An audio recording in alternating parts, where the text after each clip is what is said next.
are like me and you want Bernie Sanders to be more vocal than he has been on Israel's genocide. We've spoken about this many, many, many times, but just a refresher, it is not, in my opinion, in dispute. There is a international legal definition of genocide.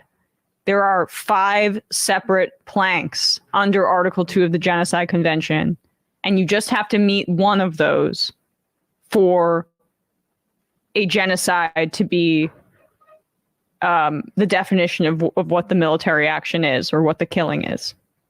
Israel meets 4 of those easily and many times over. And in history, this will be recorded as the genocide of the Palestinian people in Gaza.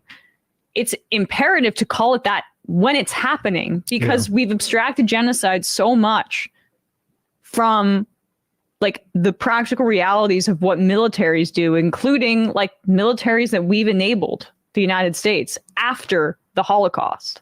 And the West has confined the term genocide to just the Holocaust, when there have been many genocides perpetrated by governments throughout history, and the Holocaust was unimaginable in scope, but also confined to Europe as opposed to the other genocides that we funded in the global South or around the world. So, or formed ourselves out of. Yes, and you know, the United States was formed on the genocide of the Native American population.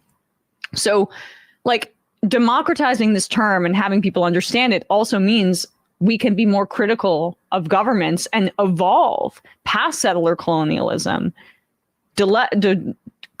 curate a collective understanding of what the death toll of imperialism and colonialism really looks like, and begin to build a better world while also identifying what is happening to Palestinians in this moment. And Bernie Sanders has repeatedly refused to call for a ceasefire. He has said much of the right things in absence of that, and has been at the forefront of pushing to not at first condition military aid to Israel, and now he's outright saying no more to Netanyahu. And that's good, but it's insufficient. And I do think that this exposes some real limitations. I think that a lot of older Democrats are bumping up against, even when they have the right stuff and the right humanity. There's an unwillingness to really see this for what it is. And this was some questioning done here by Novara News' Ash Sarkar. Welcome to a special edition of RBN Live. I'm your host for today. I'm CJ, or Jay in real life. I think you can hear me well. Testing. I have a cough drop in my mouth, so just so you know, production-wise, you understand. This video is well, the title, first off, the title is "The Bernie Clip is Hard to Watch." That's the title of this clip from Majority Report. And 2 things. One, the funny part, you know that voice on Majority Report who at one point I gave them the honor of the dumbest person in politics, and I was like, it's that person who always talking off screen on the Majority Report. That's him. Now, all of you may have seen it before. This is the first time I've seen the person who I labeled the dumbest person, and believe me, it wasn't based off of how he looked. It was based off purely what he said, because I gave him that award when I did not know what he looked like. But when I see what he looks like, I'm not surprised. That pretty lines up with what the words that were coming out of his mouth. You can take it for what it is. I don't care if you take that as an insult. But let's get back to the video, and the content of the video at least, because it's a coping session for social democrats. Anytime anytime that Bernie Sanders does a bunch of shit that they never comment about, Like, you can go through RBN's catalog of many times things that Bernie Sanders did. You can count probably in the teens is where I would put it. They may be at 2. This might be 2. And in order to reach the level to where they even count it, you notice it has to even be a genocide. And they're devastated. And they have been devastated. And it's just a critique. It's so weird how the professional managerial class's critiques do not come with consequences. They don't go, Joe Biden is committing a genocide, so I'm not going to support him. That's the consequence. They just go, Joe Biden is committing a genocide. Period. Then they start talking about something else. That's literally what happens. It never, their analysis, even if it's spot on, as what she's talking about right here, it never, don't matter how good the analysis, it never leads them to actually doing anything tangible, which I find funny.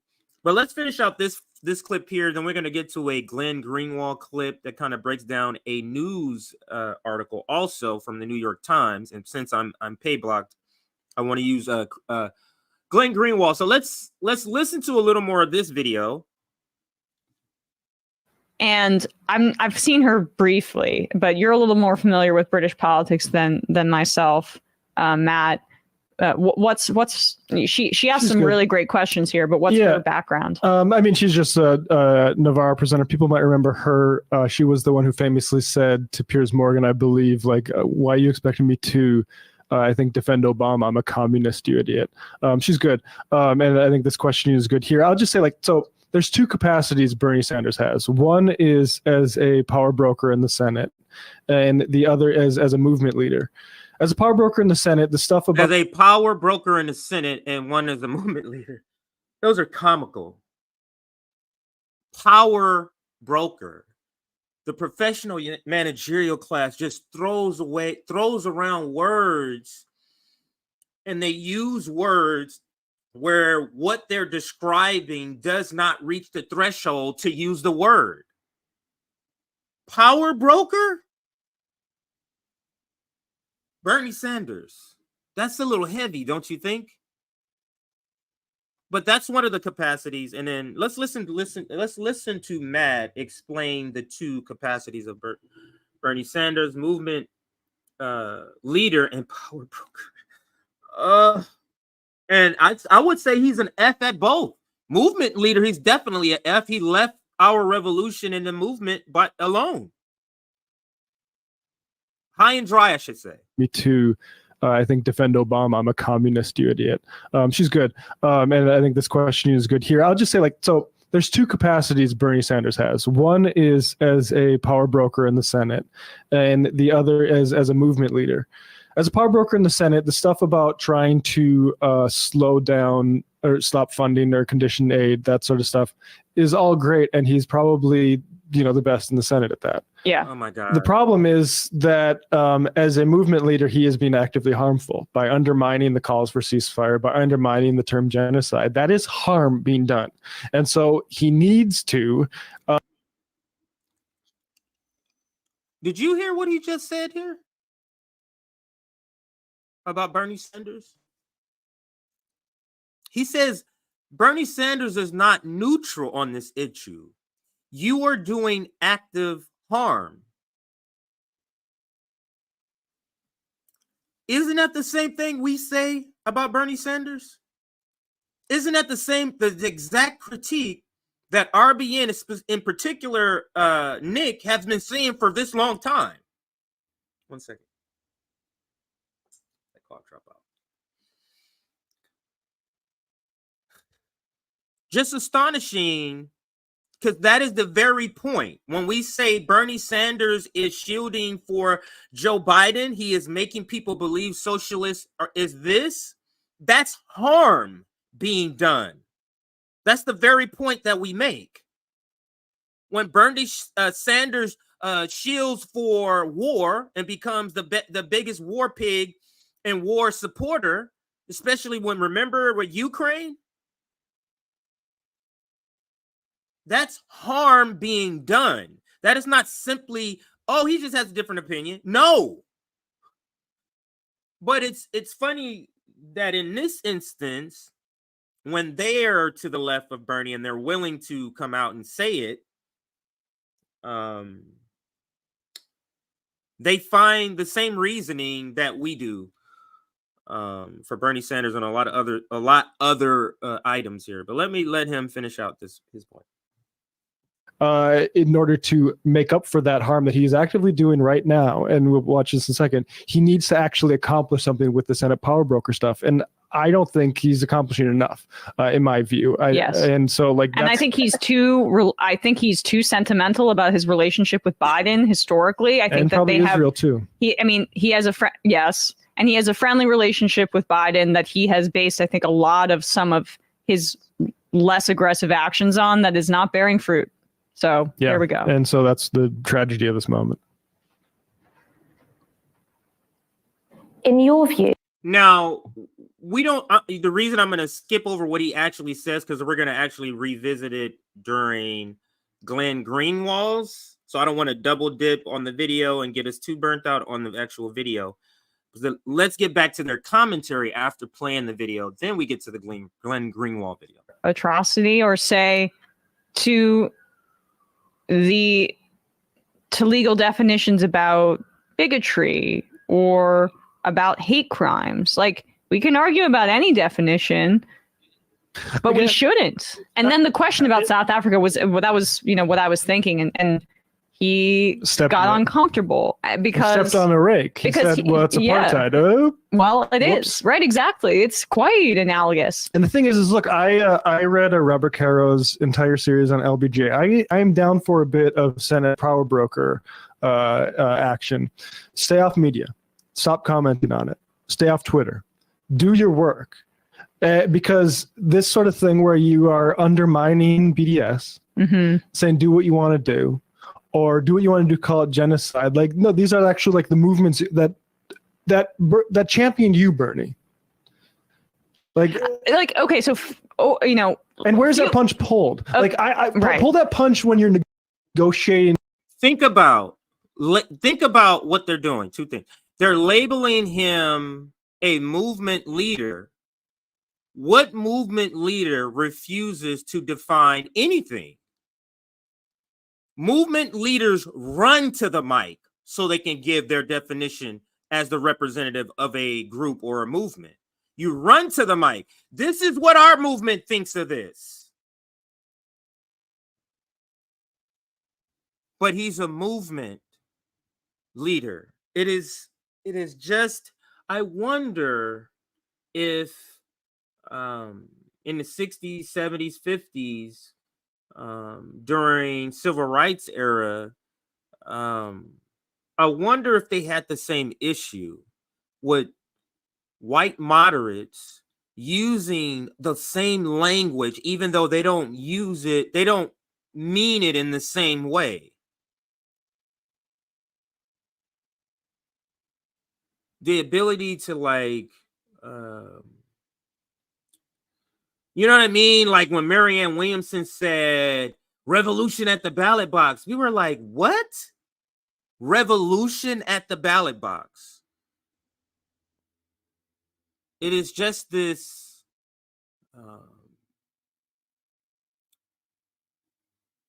cartoon-like use of words that they have no business like using at the time. Anyway, I think I belabored the point. Let's just get to this. Let's get to the Glenn Greenwald video. If I maybe I'll come back and listen. I think we've listened to those two enough. But let's get to the Glenn Greenwald video. His video is titled "Coward and Fraud." Bernie confronted on Israel support. If you want to look up the video on YouTube for Glenn Greenwald, that we're going to watch a little bit of it. And we're going to let this video show the Bernie video. So if you haven't seen the Bernie video, which I'm sure most of you who are watching right now have, but if you haven't, you will now get a chance to see that in this video here. Let's watch.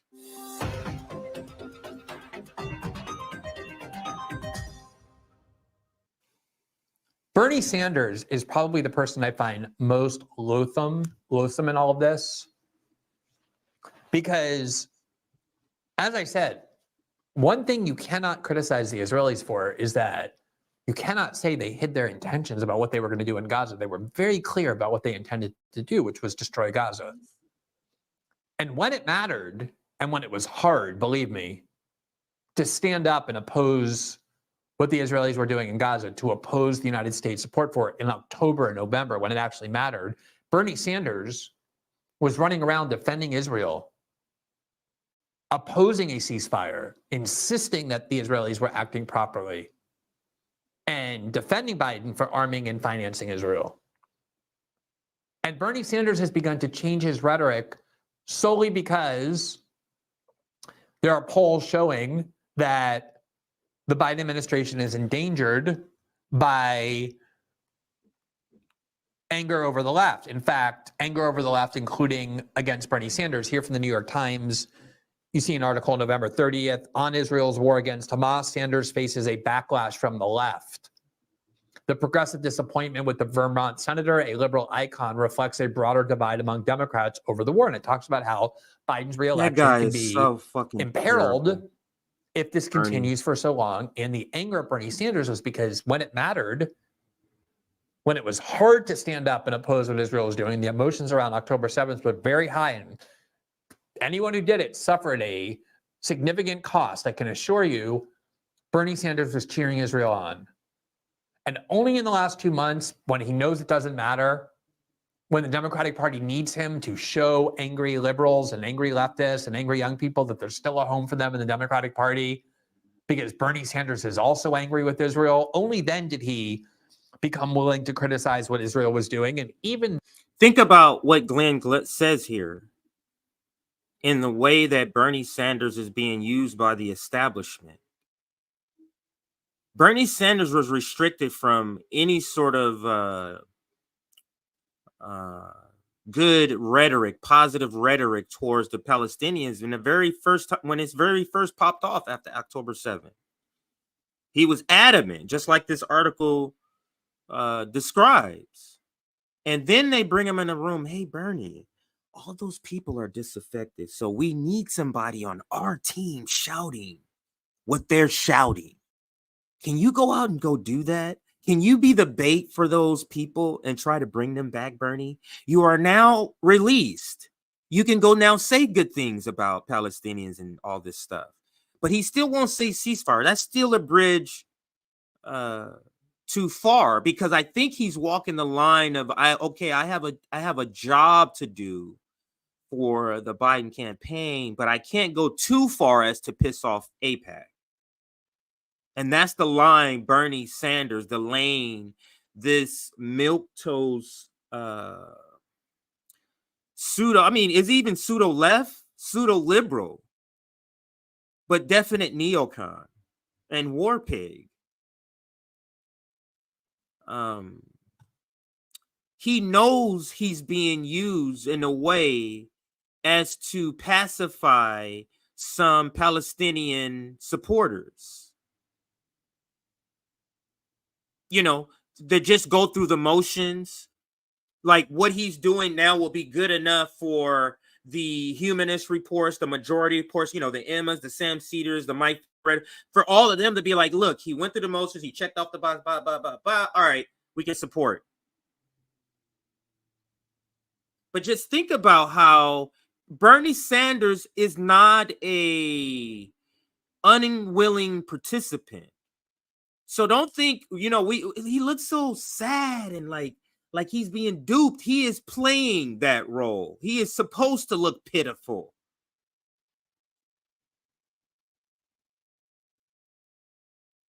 Why is he still an independent? How are you an independent and you're this intertwined with the Democratic Party that you're willing to go out and lie for them?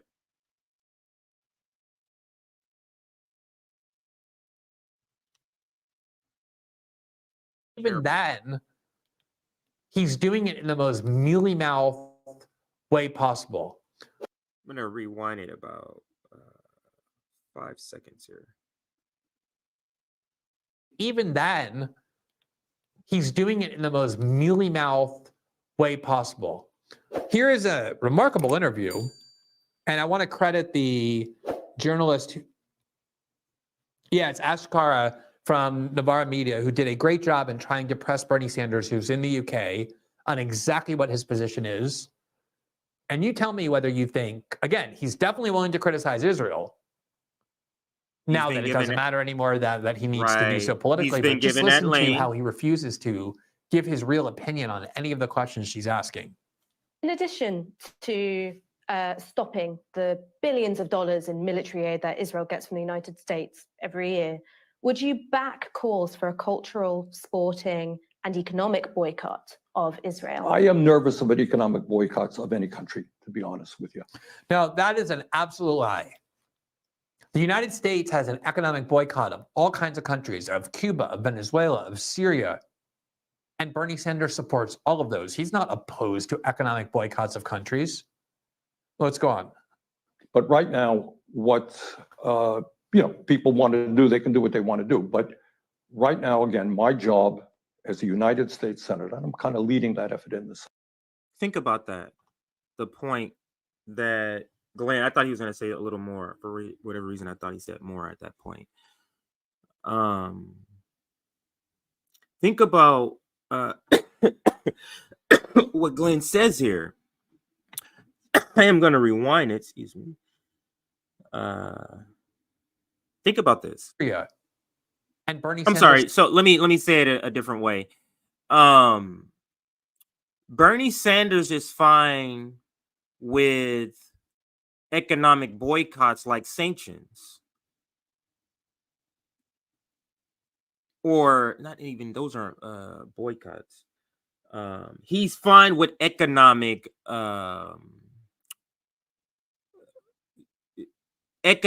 sort of punishment. That's the best way I guess I could say it. He's fine with economic punishment.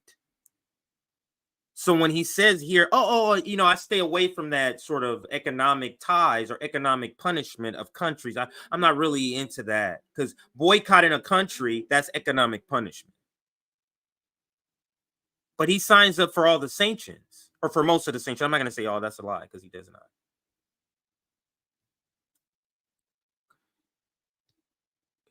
This is social democracy.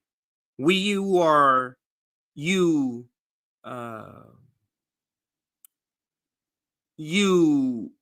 give up your key when it comes to foreign policy to the establishment, and you say, I just follow along whatever you like me to do. And then you push all of these sort of domestic policies that you too, even those policies, are not going to be pushed through the Democratic Party. So think about what he's doing. He's pushing for two things, one of which is never going to happen and is never happening. All the things that are progressive, and then he's pushing for war, but those things go through. So who is really Bernie Sanders here?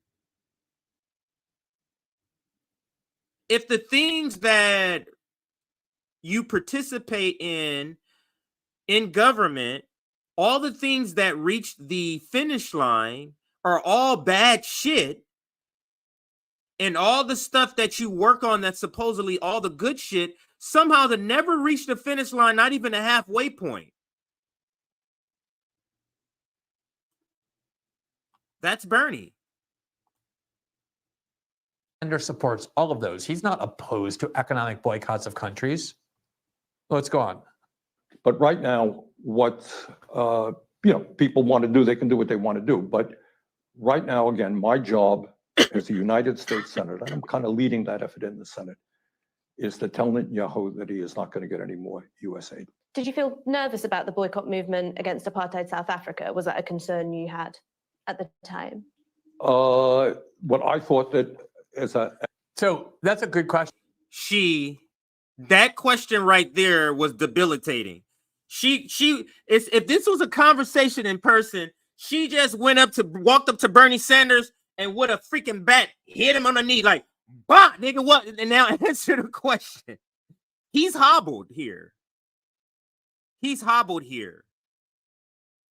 Because there's a lot of historical history Bernie Sanders, on your stances when it comes to South Africa? So this is a brilliant question by this young journalist who says, okay, you're a little iffy with this economic boycott. You want to stay away from that. How did you feel about South Africa's? Then he starts babbling. So I'll rewind it a little bit and let it play out here. I'll try to let it play a little more instead of a comment. Not going to get any more US aid. Did you feel nervous about the boycott movement against apartheid South Africa? Was that a concern you had at the time? What I thought that as a So that's a good question as well. That is a great question. One of the things that took down the apartheid regime of South Africa in the 1980s was exactly the kind of economic boycott Bernie Sanders just said he's unwilling to support. So she asked him, well, what about your views of South Africa and the boycott against apartheid South Africa that was called for by the Black people of South Africa trying to end apartheid? Were you also against that on this principle of yours that you don't support boycotts? And here's what he said. What I thought that as an apartheid state at that point, it was important to put pressure. But people can do as they want. And that's all. Do you think that it's right? Did you that hear that British freaking coward ass shit? Listen to how weak and feeble, intellectually feeble this guy sounds. Apartheid, but yeah, people can do what they want. That's him acknowledging, I understand I am a hypocrite. So I'm saying, go ahead and do what you want. If you go ahead and say apartheid and all this other stuff for genocide, I'm not going to fight against you.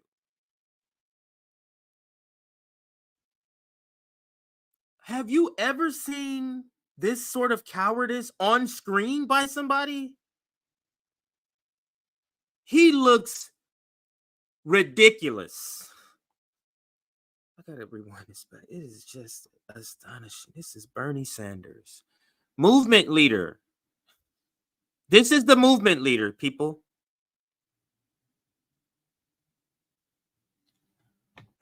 What I thought that as an apartheid state at that point, it was important to put pressure.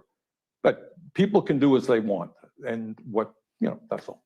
Do you think he gave up? He said, that's a person realizing I sound like a freaking imbecile. I'm going to stop talking. That's it. And that's what he did. Because he stopped mid-sentence before he finished that second. Then he began another sentence. And he's just stopped. And he said, okay, that's all. Boy, he looks pitiful. Pitiful. So let's continue. I think that it's right that British citizens and American citizens can go and fight in the IDF when, as you say, there are such profound humanitarian concerns in Gaza? Well, I think if British and American people want to do that, I suppose they have the right to do it. It's not something that I... Now, Bernie that is not a universal terrible. right. You don't have the right to go and fight in the Russian army, Bernie is or to go fight in the terrible. Syrian He is army, or to go fight in the Iranian army. That will be treason. You will get charged with treason if you do that.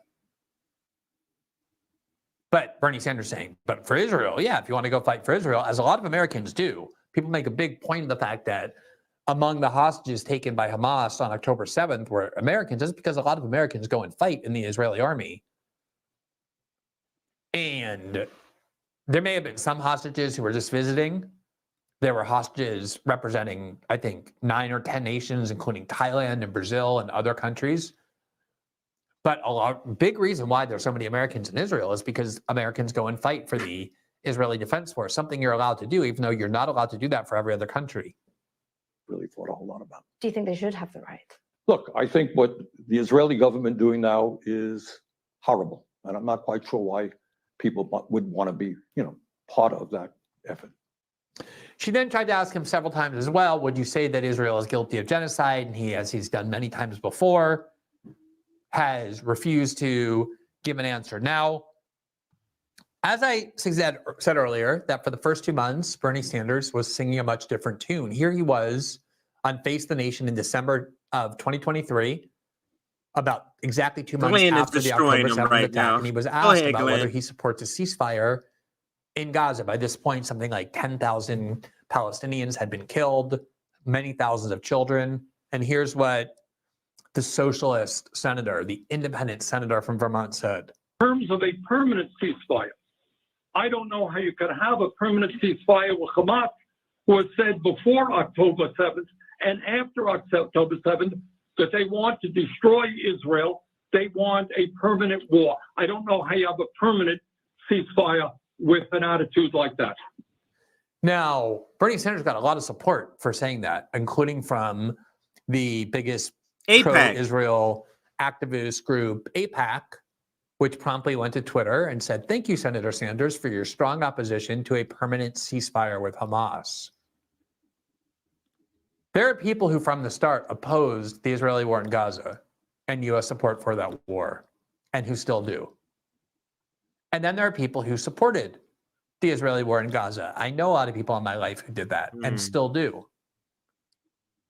And on some level, I can at least respect the intellectual consistency of that. People in my life said, look, what happened on October 7th is an absolute atrocity. No country can allow that to happen. And whatever Israel needs to do to go prevent that from happening again, I support that. And those people have continued to this very day to maintain that principle. What Bernie Sanders and so many other Western liberals did was stand up when it was so politically cheap to do so, when it took courage not to do it, and stood up and applauded the Israelis and said, we support the right of the Israelis to go in Gaza and do what they want to do. Knowing that the Israelis would do exactly this because Israel said it would.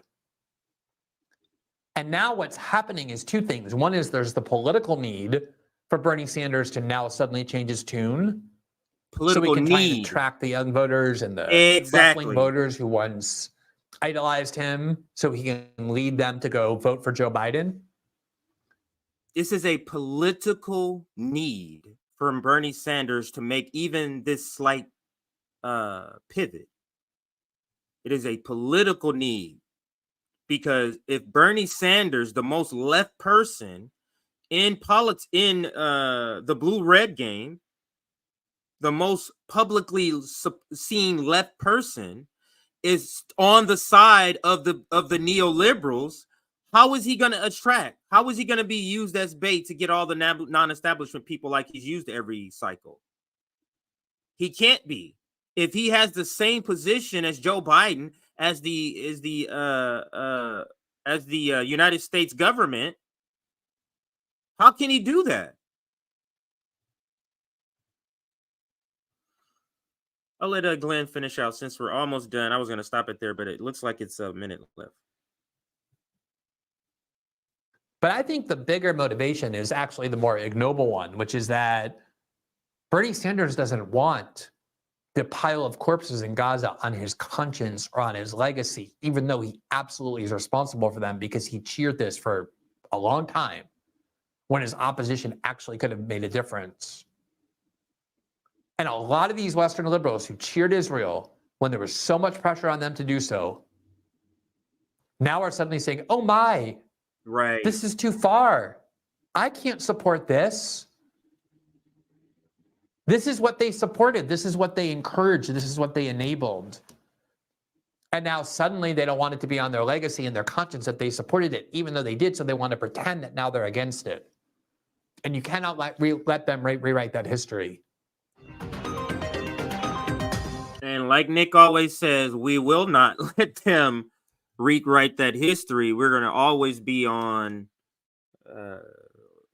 this point, making sure people understand the historical point of views. Let's get into we're going to get right into the next part here, and that is, Charlamagne got. Actually, I already have it up. So I'll switch screens here. We're going to get into the Charlamagne video.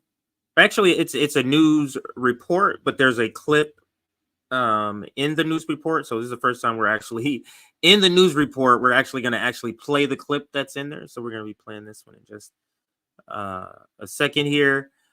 But I do want to preface everything here and get the right banner up. So let's go here. And we're gonna get into the Charlamagne. This is glorious. And I did have a different angle originally on this that I was gonna be coming at it, but I've since then changed, so it's a little bit raw and not written down. But the point is this, and that is Charlamagne the God goes on this week with George Stephanopoulos. I think something like that is his name on ABC. Anyway, there's a sit-in host or a guest host who has Charlamagne the God on, and he interviews Charlamagne the God about, the upcoming election. And now Charlamagne is my age. It's 45, I think. So Charlamagne 45, 46. So Charlamagne's my age, and for some reason they're reaching out to him as the young voters. I'm not a young voter, for example. So you wouldn't be reaching out to me. You'd be reaching out to like my eldest daughter or something like that, who's in her 20s. But they're reaching out to Charlamagne the God to give us the pulse on the youth, give us the pulse on Black and people of color voting, give us the pulse, and it's not good. And that's one thing I do like about Charlamagne the God. Now, set aside his sort of Black bourgeoisie politics, and stomping for his class. That's what he's gonna do. But when it comes to like the language that he uses, he doesn't hold any punches. And I do like that he uses very frank language to them. It shocks the system of the interview. And you'll see that a couple of times in his interview. But let me make sure I don't have any super chats. I got a couple of super stickers. Let me toss those up. Thank you, Biden 71 for the super sticker. And then one from James Starks. Super sticker from James Starks. Thank you for those super stickers.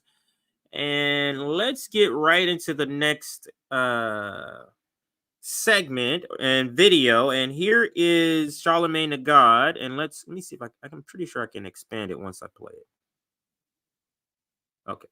We're now going to bring you someone who has never been a guest on This Week or on any other Sunday public affairs show. He's an important and influential voice in politics and culture with millions of followers and listeners, which is why the White House pays attention to what he has to say. He's known as Charlamagne the God, and I sat down with him for this exclusive interview. He's one of the most influential voices in morning radio. Yep, it's the world's most dangerous morning show, The Breakfast Club. Charlamagne the God, just hilarious. I don't know where the hell envy is at. Also a television personality, podcast host, and New York Times bestselling author. His interviews with pop stars and politicians making viral moments like this. So what's something that you always carry with you? Hot sauce. Really? Yeah. Really? Are you getting information right now? Oh my God. Leonard McKelvey, known to America as Charlamagne the God, has built his following on charisma, comedy, and blunt questions. What was you thinking earlier this year when you got caught cheating in Vegas? Hey, brother, Mr. Irresponsible. In the last presidential election, the Breakfast Club became a must-stop for Democratic candidates. With an average of more than 6 million monthly listeners, candidates sought to appeal to its younger, diverse audience. So I wanted to play just a little bit of this intro for those that may not know a little bit about the show, The Breakfast Club, because they go through a bunch of viral moments and everything. I'm not interested in that. Now let's get into the actual interview here. So it starts in 15 seconds. Charlamagne at his radio studio to discuss the state of American politics. I saw you describe this campaign that we're headed into as a race between the cowards, the crooks, and the couch. Yeah, the crooks are the Republicans. The cowards are the Democrats because they don't fight hard enough on anything. And, the couch is voter apathy. And, that's who everybody is up with. Now,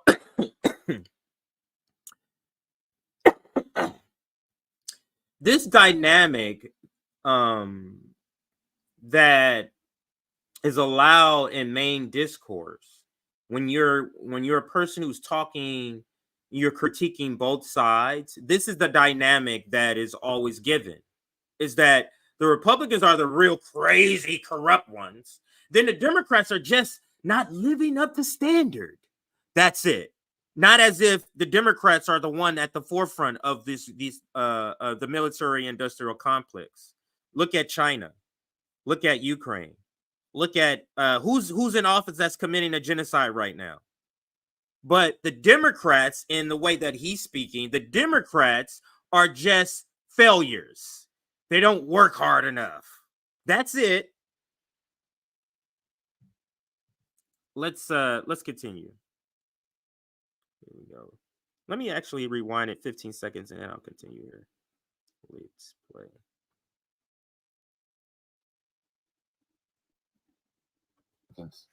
The cowards of the Democrats, because they don't fight hard enough on anything. And, you know, the couch is voter apathy. And, you know, that's who everybody is up against in 2024. And right now, it feels like the couch is going to win. I don't know who that benefits, you know, by the couch winning, but it feels like the couch is going to win.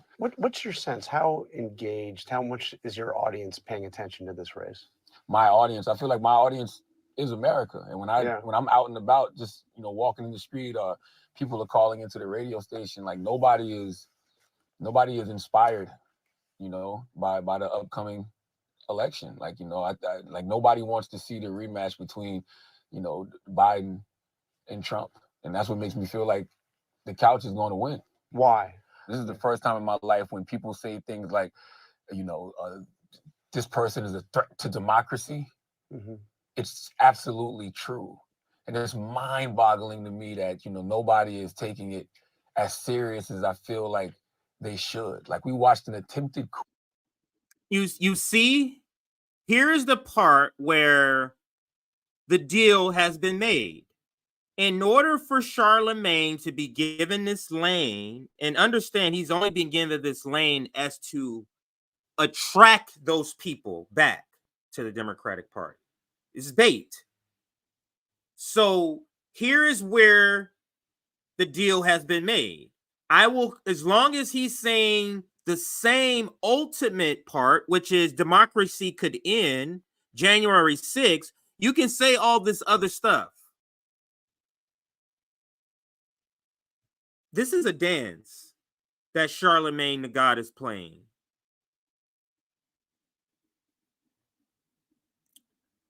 Let's play. The coup of this country happened on January 6th, and everybody's acting like it was just a bunch of people, you know, wilding at spring break, you know, down in Florida. Yeah. Like, we literally watched, you know, people try to overthrow the government because they didn't like the results of an election led by a former, you know, president. If that doesn't cause a sense of urgency in people, I don't know what will. I mean, Biden does make that an issue over and over again. I mean, he constantly talks about that. Why is it not resonating? Well, he's just an uninspiring candidate.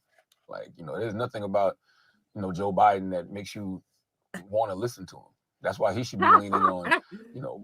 So earlier when I said I like Charlamagne and God because he says a lot of things that is not allowed to be said in this space, but because he is a culture reporter or a culture, sort of cultural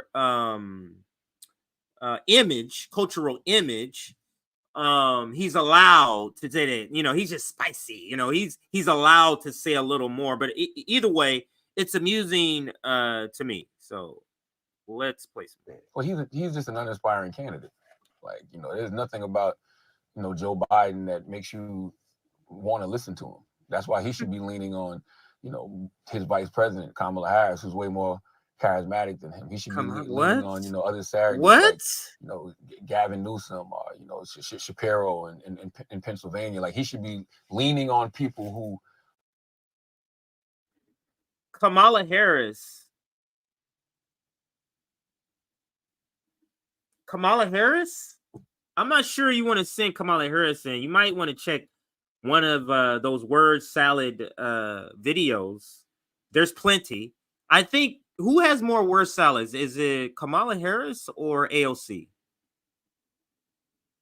I think it's Kamala Harris, right? It's Kamala Harris. I think it's Kamala Harris. But let's get back. Are more inspiring than him, who are more charismatic than him, and he should just be, I guess, if you want to call it, the brains of the operation behind the scenes. Like, that sounds crazy that we're saying that about a president of the United States of America, but he has no main character energy at all, none. And what is that? Is that age? Is it the way he is? I mean, No what- main what's the character problem? energy. That's I don't think it hilarious. has anything to do with age. You know, I think it has just everything to do with him. Like, Donald Trump is what, 3 years younger than President Biden, but he just comes off a lot more youthful. He comes off, you know, like he has a lot more energy. And I always say this about them. Donald Trump seems more sincere about his lies than Joe Biden does about his truth. Charlamagne endorsed Joe Biden in 2020, but says it was primarily because he had chosen Kamala Harris as his running mate. Has she met your expectations? You've been kind of tough on her. Yeah, no, she hasn't. You know, but I don't think it's too late for her to pivot. You know, I think that right now, you know, historically, vice presidents have always kind of played their role. Their role is to just basically parrot the president, you know, speak, you know, on behalf of the president. But I think, man, we're in a new era, right? Like for New Jack problems, we need New Jack solutions. Mm-hmm. And she serves a unique purpose, right? Because she is the first woman of color in that position. So there's things that she could talk about. There's things that she could say that I feel like, you know, he can't. And I mean, man, we all remember her in those Senate hearings when she was pressing those people, when she was like really on. When she was being a prosecutor.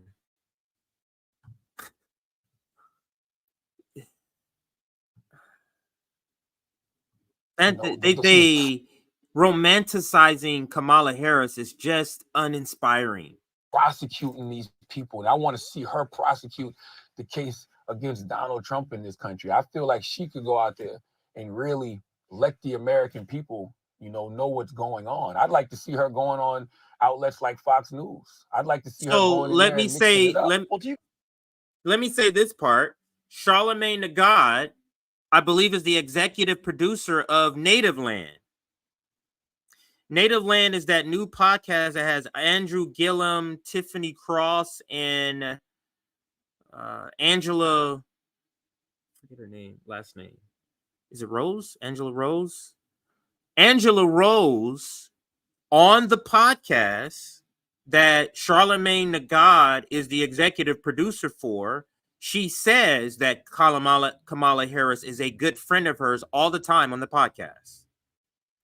So that could speak to why Kamala Harris has all this glowing praise for Kamala Harris, even though he admits she has failed in his eyes, or she has not lived up to her what he thought she was going to do. Well, do you get blowback from the White House? Because you, even now in this conversation, you're very tough on Biden. So when you say something critical, do you hear from him? Yeah, and I think that's the stupidest ever, because I think that I'm sorry, but we can bleep that out. Yeah, because I feel like you should be able to criticize whoever your elected official is, right? And even if I do criticize them, I'm criticizing them because of what I see coming up in November. I see what we're facing. So what I'm saying to them is, where is the sense of urgency? You can't keep saying that there's a threat to democracy, and democracy as we know it is going to be gone, but not act like it. And the other problem is they've always done this with every single Republican candidate. Since I've been alive, whoever the Republican presidential candidate has been, they've demonized. It doesn't matter who it is. It doesn't matter if it's John McCain. It doesn't matter if it was, Mitt Romney. It doesn't matter who it is. They will demonize the Republican candidate. And now that there's an actual legitimate threat right there in our faces, they're like the party who cried wolf. They've used this tactic over and over. Democracy's ending. The world is going to end if you let that happen. And now, in their eyes, now that they say, wait, this is a real one, people are like, man, I've heard this story before. You said that about, what's his name? Bob Dole. You said that about Dan Quayle. You said that about George H.W. You said that. I say it that way because that's how they say it. You know, you said that about George W. And then you said that about Trump. You said that about Reagan. You're crying wolf. Let's see what else he says here. And then we're going to get to the critique because there's a lot of people. This interview stirred up a lot. A lot of articles were written and a lot of commentary has been made because of this interview. And people are not happy in the establishment of some of the critiques. Oops. Nobody believes him. Do you think Trump's going to win? I don't know, but that's what's scary about it, right? Because when you look at everything he's done, right? Attempted coup of this country, put the Supreme Court judges on who got rid of Roe v. Wade, takes credit, says, I am the one who got rid of Roe v. Wade. Me, I did that. When you see all of that, it really shouldn't be close, right? But when you have a candidate like President Biden, who the polls are, saying has the lowest approval rating ever, and, he'd lose to a general election in a Trump, that's scary. That's where these conversations are coming from, where they're like, yo, you might need to step aside and put somebody else in there. Because, my fear is that the election is going to be close, right? You've got a very powerful voice. You've got, incredibly influential show. You've got an audience that Democrats especially crave. And obviously Nikki Haley coming on, Republicans as well. Are you going to be using that voice to try to affect this election? I'm going to tell people exactly what I'm seeing. I'm not going to endorse anybody, but I'm going. He's not going to endorse anybody. This is the this is the non-endorsement endorsement. That's essentially what he's going to be doing without saying it, because what happened was he endorsed last time and he really got backlash in his audience. So he's saying, look, I'm not going to put my livelihood on the line and per se use the words endorse. But if you're saying democracy is going to end, if you're saying January 6th, if you're saying all these things, that's the same thing. That's the same thing. But let's get to some of the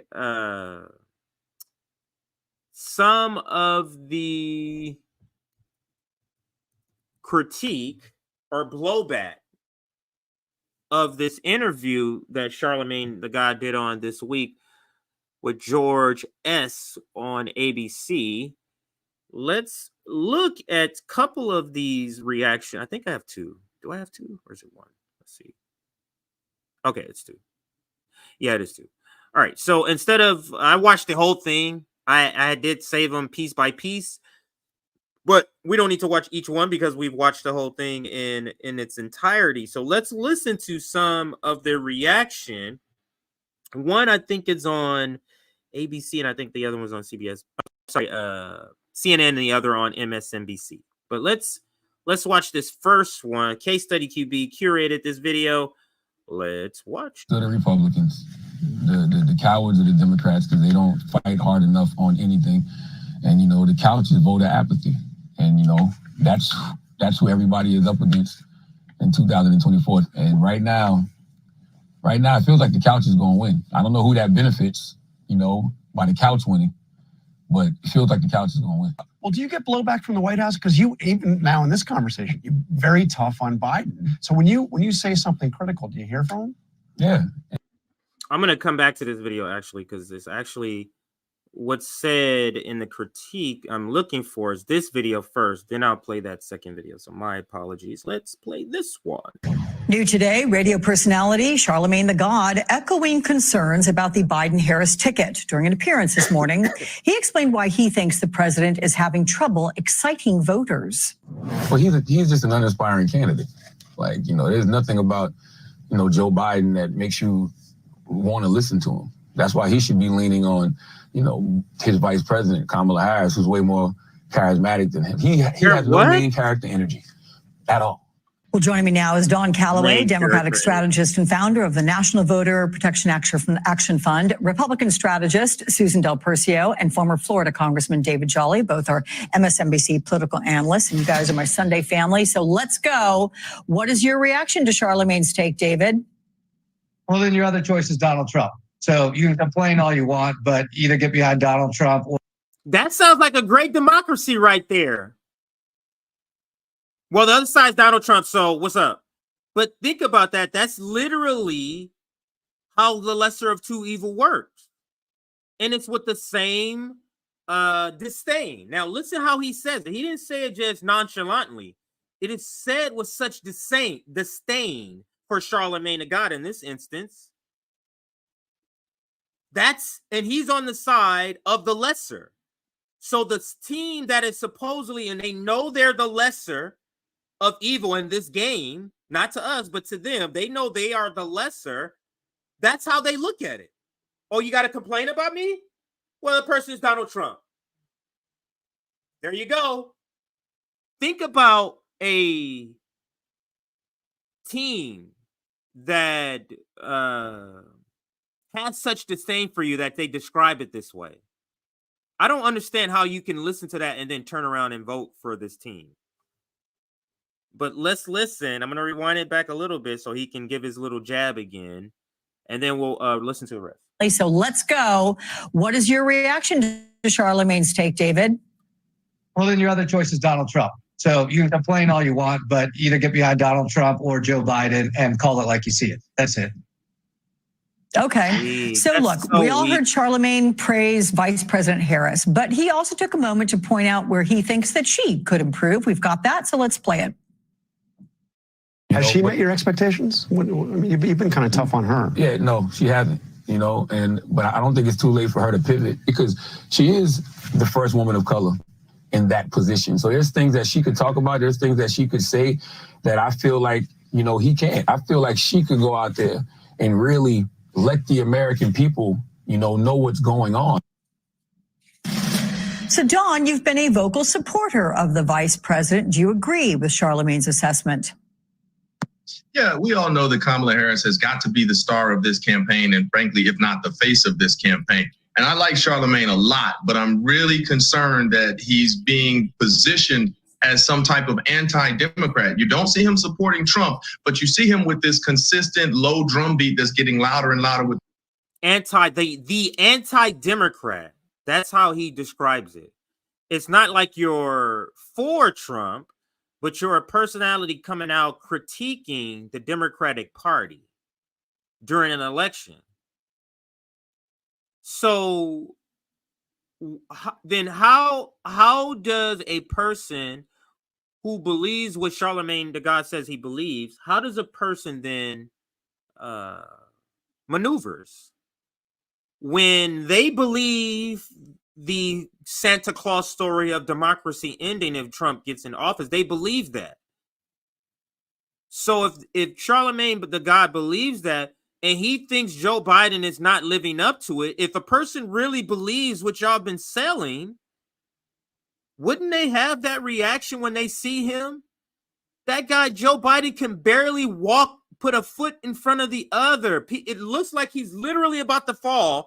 Every time you see him walking, it looks like you're just waiting for him to fall because he walks so timidly, like he's about to fall, like he's tippy-toeing almost. But let's continue. Notice how the Negro is the most upset here. Watch. As some type of anti-Democrat. You don't see him supporting Trump, but you see him with this consistent low drumbeat that's getting louder and louder with each week of Biden-Harris criticisms. What you don't see is him coming out talking about these substantive legislative achievements. And one could argue, as so many of my friends do very well, that Biden has been the most substantively achieving president since John F. Kennedy in terms substance achieving. These professional managerial types, they just make up shit, man. And don't let them tell you that Joe Biden has made all these accomplishments. Don't let them say what they say is an accomplishment is an accomplishment. It is just, it's mind-blowing, but that's a different topic. Let's stay on topic here. Let's finish the video. in terms of civil rights, in terms of equality, in terms of bodily autonomy. economic stability, and so many other things. And you don't see Charlamagne, who has such a powerful and important voice in this culture that he and I care about so much. You don't see him saying those things. You do see him consistently being trotted out, whether he's doing it himself or with other people. He's consistently being elevated as an anti-democratic and anti-Biden voice. And that makes me very concerned, because while he's a brilliant prognosticator, he is not a political expert, and he's not best positioned to talk to our people, particularly Black men, in this moment where democracy is on the line. Let me translate. When he says he's not best positioned, he doesn't have the correct propaganda tools and talking points to fool the Black community. He's just going out here flailing with critiques. That's what the Negro servant said there. Let's continue.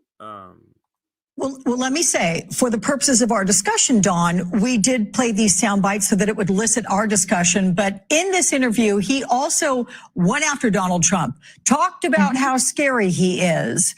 So, Dawn, what do you say to that? I mean, I understand you're being upset or want to take issue, at least, with how he's categorizing things, but he's doing the other side of the coin, too. Yeah, but we know that water is wet and the sky is blue. We have an advocate as powerful as Charlamagne.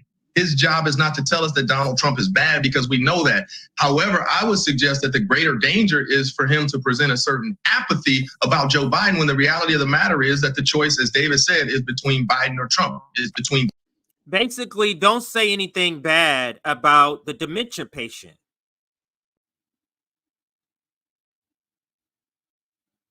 What else does this? How else do you take this? How else do you take that? Because we in this community, in this RBN community, what Charlamagne the God said is would barely make a tweet. It's like, yeah, it's basic stuff about Joe Biden, but that basic information that this Negro servant knows the Democratic constituency is starved for this position. They're starved. They're prevented, I should say, from hearing this critique, even if it's accurate, and they want to continue starving them. That's the strategy. That's the media strategy, I should say, at least. Between democracy or some form of anarchy. All right, so that's the first clip. New today, radio personality Charlamagne the God echoing concerns about the Biden-Harris ticket during an appearance this morning. Let's see here.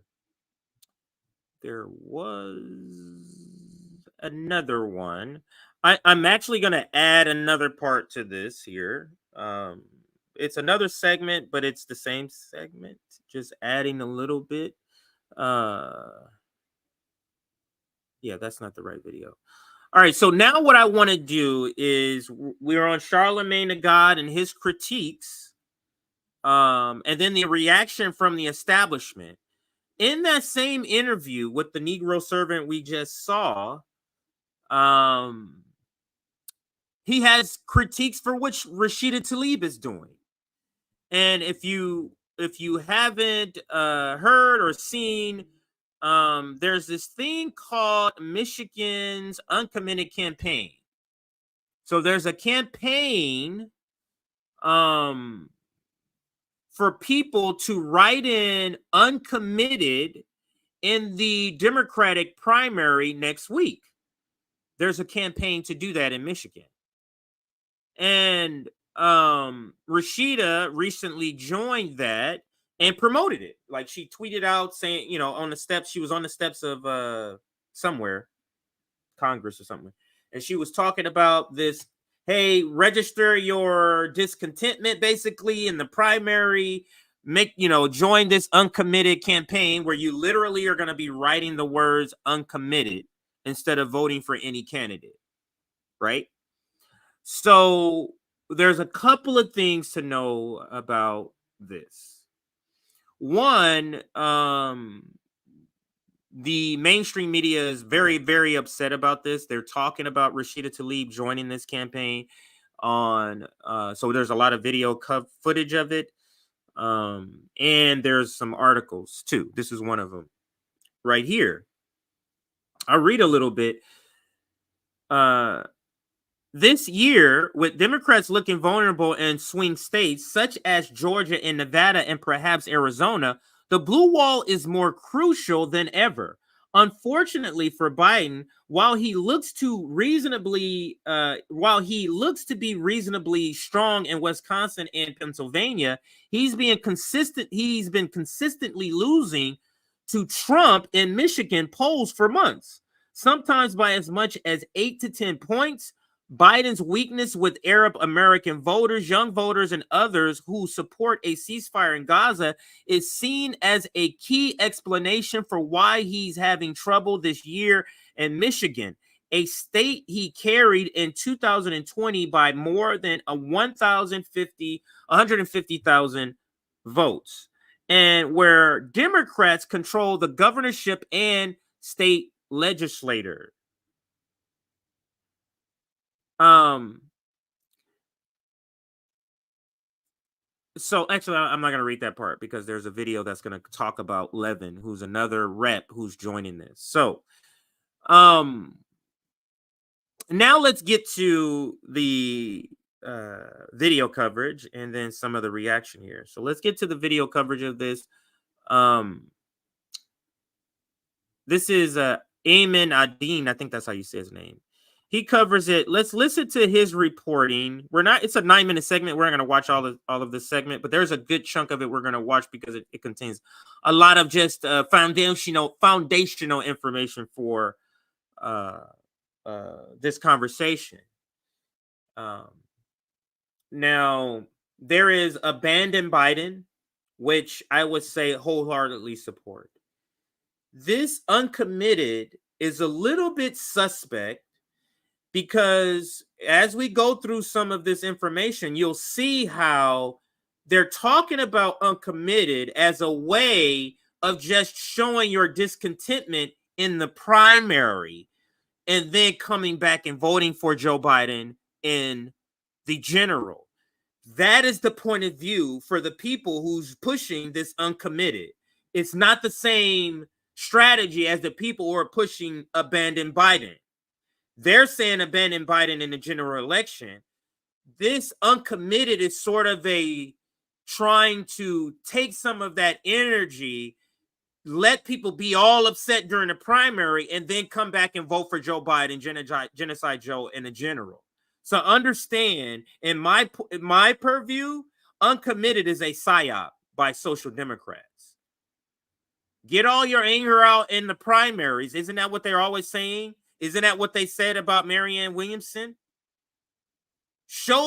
Register your anger in the primary.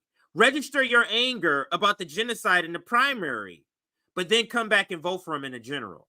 Let's listen to this segment here with, I think you say his name is Amen. A new effort is underway in Michigan ahead of the state's February 27th presidential primary. Our Revolution, a progressive political organization, has called on voters to cast their ballot against President Joe Biden in the upcoming. Our Revolution tips you off that this is a psyop. Our Revolution is Bernie Sanders' old gig. Our Revolution have fell in line with the Democratic Party and social Democrats, just like the Sam Cedars and the Majority Reports and the TYTs. So that's a tip-off that this is a psyop. Our Revolution is heading it.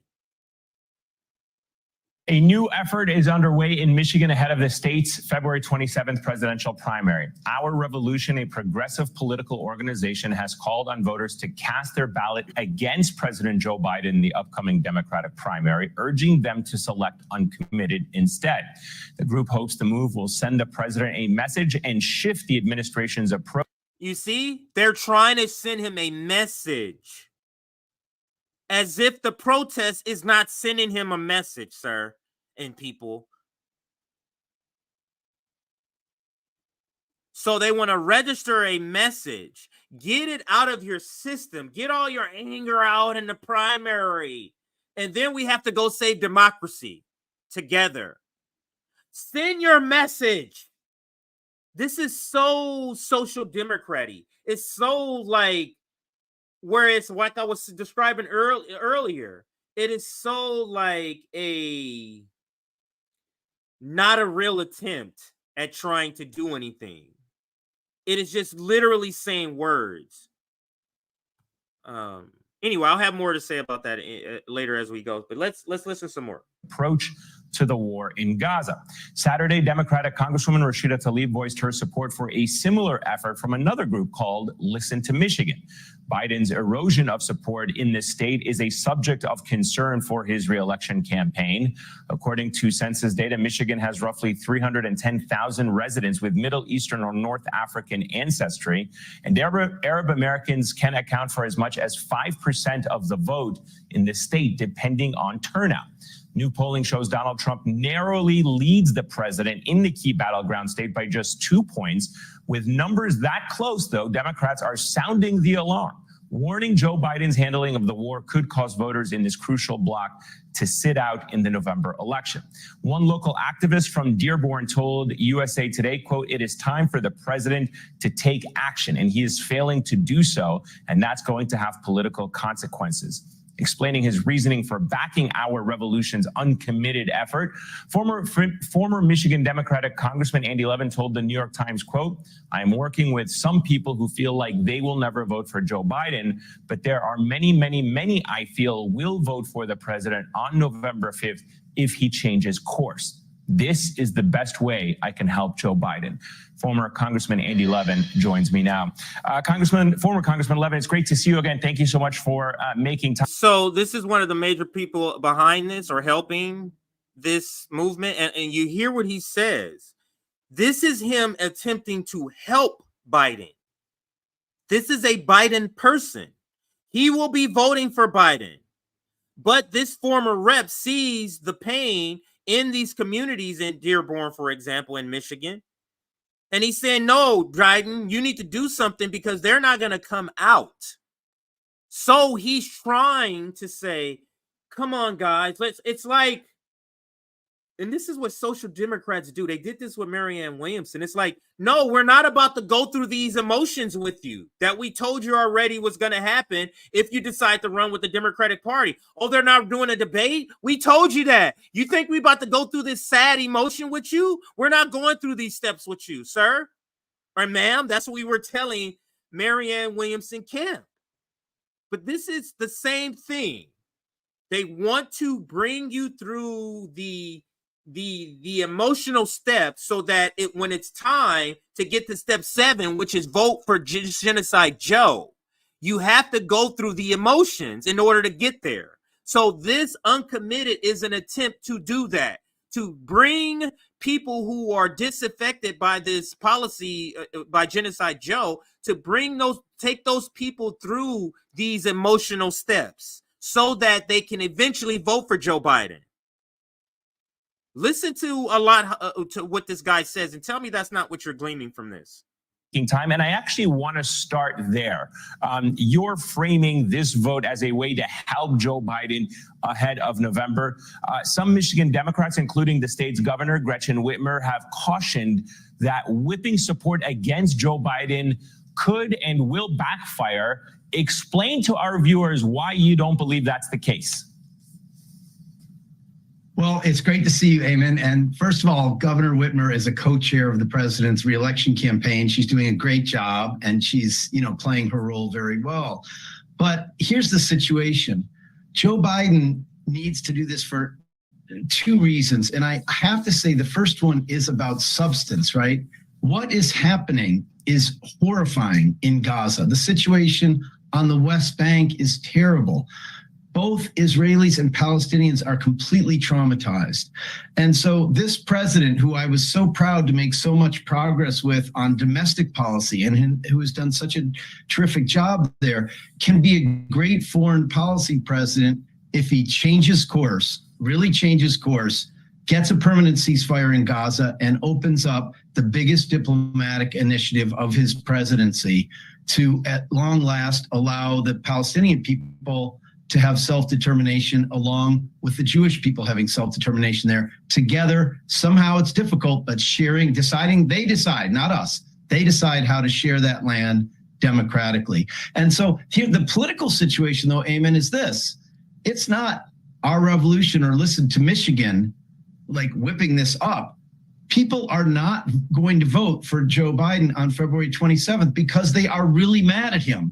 Their cousins are dying. Their friends are dying. And it's not just Arab Americans. You're right. We are the densest Arab American state. We also have 250,000 Muslims in Michigan. We have 1.4 million African Americans. And you just saw the AME bishops going even farther in saying that we ought to suspend all aid to Israel, military aid to Israel. And then you've got 370-some thousand 18 to 24-year-old voters, all of whom are very upset. Now, these are somewhat overlapping groups, right? Right. But, Eamon, Joe Biden won Michigan by 150,000 votes in 2020. We need these people to vote for Joe Biden on November 5th. Yeah, you need that. Got to get them. Yeah, you need that coalition, and obviously we're starting to feel the pressure. So, tell me how this makes sense. If this is a genuine thing, this is why I said this is a psyop. The guy who's part, or not the organizer, but being a leading voice in this, of this supposed uncommitted. Meaning you are registering your discontent for what he's saying. He's saying we need these people to come out and vote for Joe Biden in November. How can both of those be true? How can you be over uncommitted, part of uncommitted, pushing this uncommitted campaign, at the same time saying the people who are going to be coming out saying uncommitted are the people Joe must come out and vote for Joe Biden?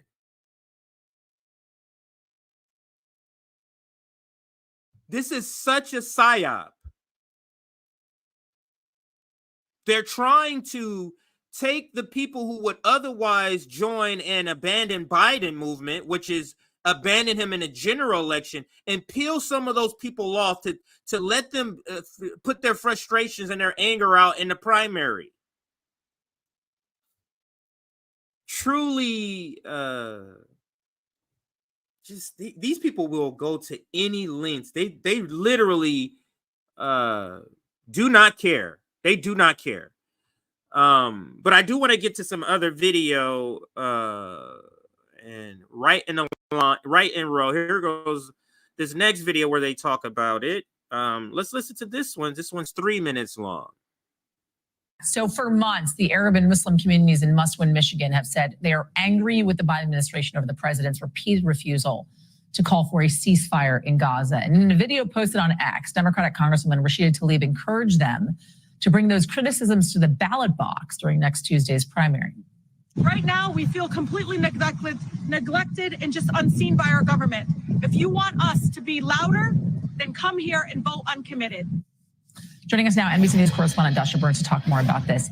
This is something they want to drive home. They want this point to be made to the Biden administration because they want them to make a decision about what's happening between Israel and Gaza. They're calling for essentially a ceasefire by leveling this vote of uncommitted. What more are we learning about these efforts and how much Michiganders are on board with it, especially the Arab American community? Well, Tlaib is joining a wider effort to do this uncommitted vote. And to be clear, this isn't an effort to sideline Biden from the nomination. It's not an effort to hurt him in November. It's an effort to make their voices heard. She went on to say in that video that it's important to create.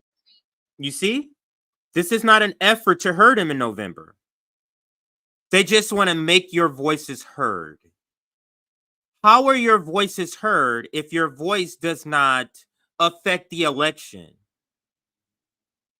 It's this is what the social democracy and Democrats do, telling you your voice is heard by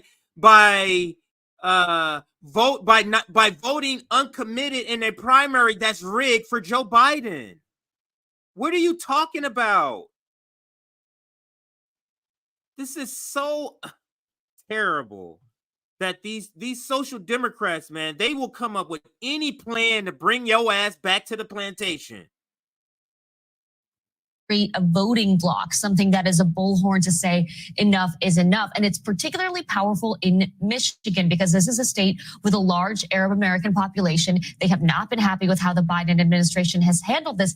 And remember, Michigan is a must win for Biden. He won it by a very small margin in 2020. Trump won it in 2016. And they're going to Michigan to say, hey, we actually have power in a state like this. We could make an impact. So you got to listen.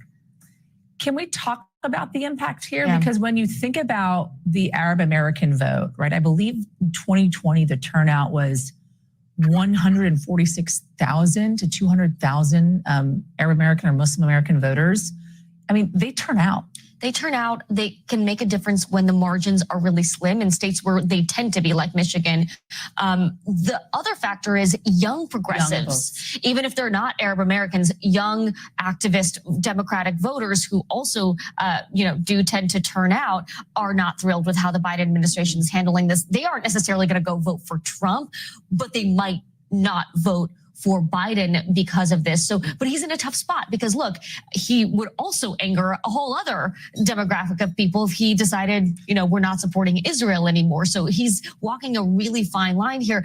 White House officials did visit Michigan earlier this month to speak with. The president didn't go. The president didn't go. He went for an auto workers thing, but they are taking this seriously. But at this point, they are starting to see a number of demographics, whether it's Arab Americans, young voters, Black voters, start to get sort of chipped away at, and that is not a good position to be in. Is there any indication the former president is trying to seize on this fissure, this kind of fracture that we're seeing? Yes, all of my sources in Trump world, they're watching this. Again, they're watching the Black vote, they're watching the Hispanic vote, and they're seeing Biden's numbers go down, and they're trying to capitalize on that. Dasha Burns, thank you.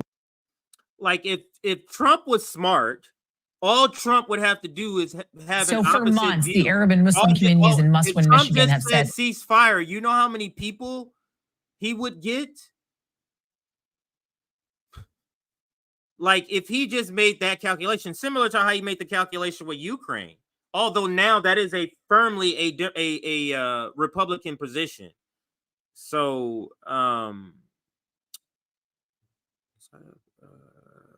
here we go. Okay, this is the next one here. All right, let's watch this one. This is I do want to ask you former about rep, one of the twins from Texas, speaking on the same topic. Let's listen. I do want to ask you about you and I have talked about Israel and Hamas, and I want to ask you about some of the growing tensions in the Democratic Party over this issue.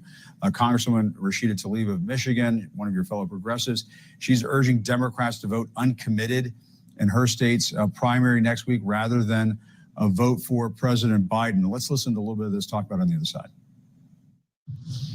It is also important to create a voting bloc, something that is a bullhorn to say enough is enough. We don't want a country that supports wars and bombs and destruction. If you want us to be louder, then come here and vote uncommitted. And Congressman, I know you've expressed your concerns about how the Israeli military is conducting itself in Gaza. But as Democrats head into this rematch with Donald Trump, are you concerned about this divide in the Democratic Party, this potential for votes to be siphoned off American Democrats, perhaps to stay home in places like Michigan? All of this stemming over this or from this divide in the Democratic Party over the war between Israel and Hamas. Yeah, I mean, I think if we're speaking realistically, there certainly is that potential. There's the potential that young people, young Democrats are not going to come out in the numbers that you need them to win in close states. So yeah, of course, it's a concern.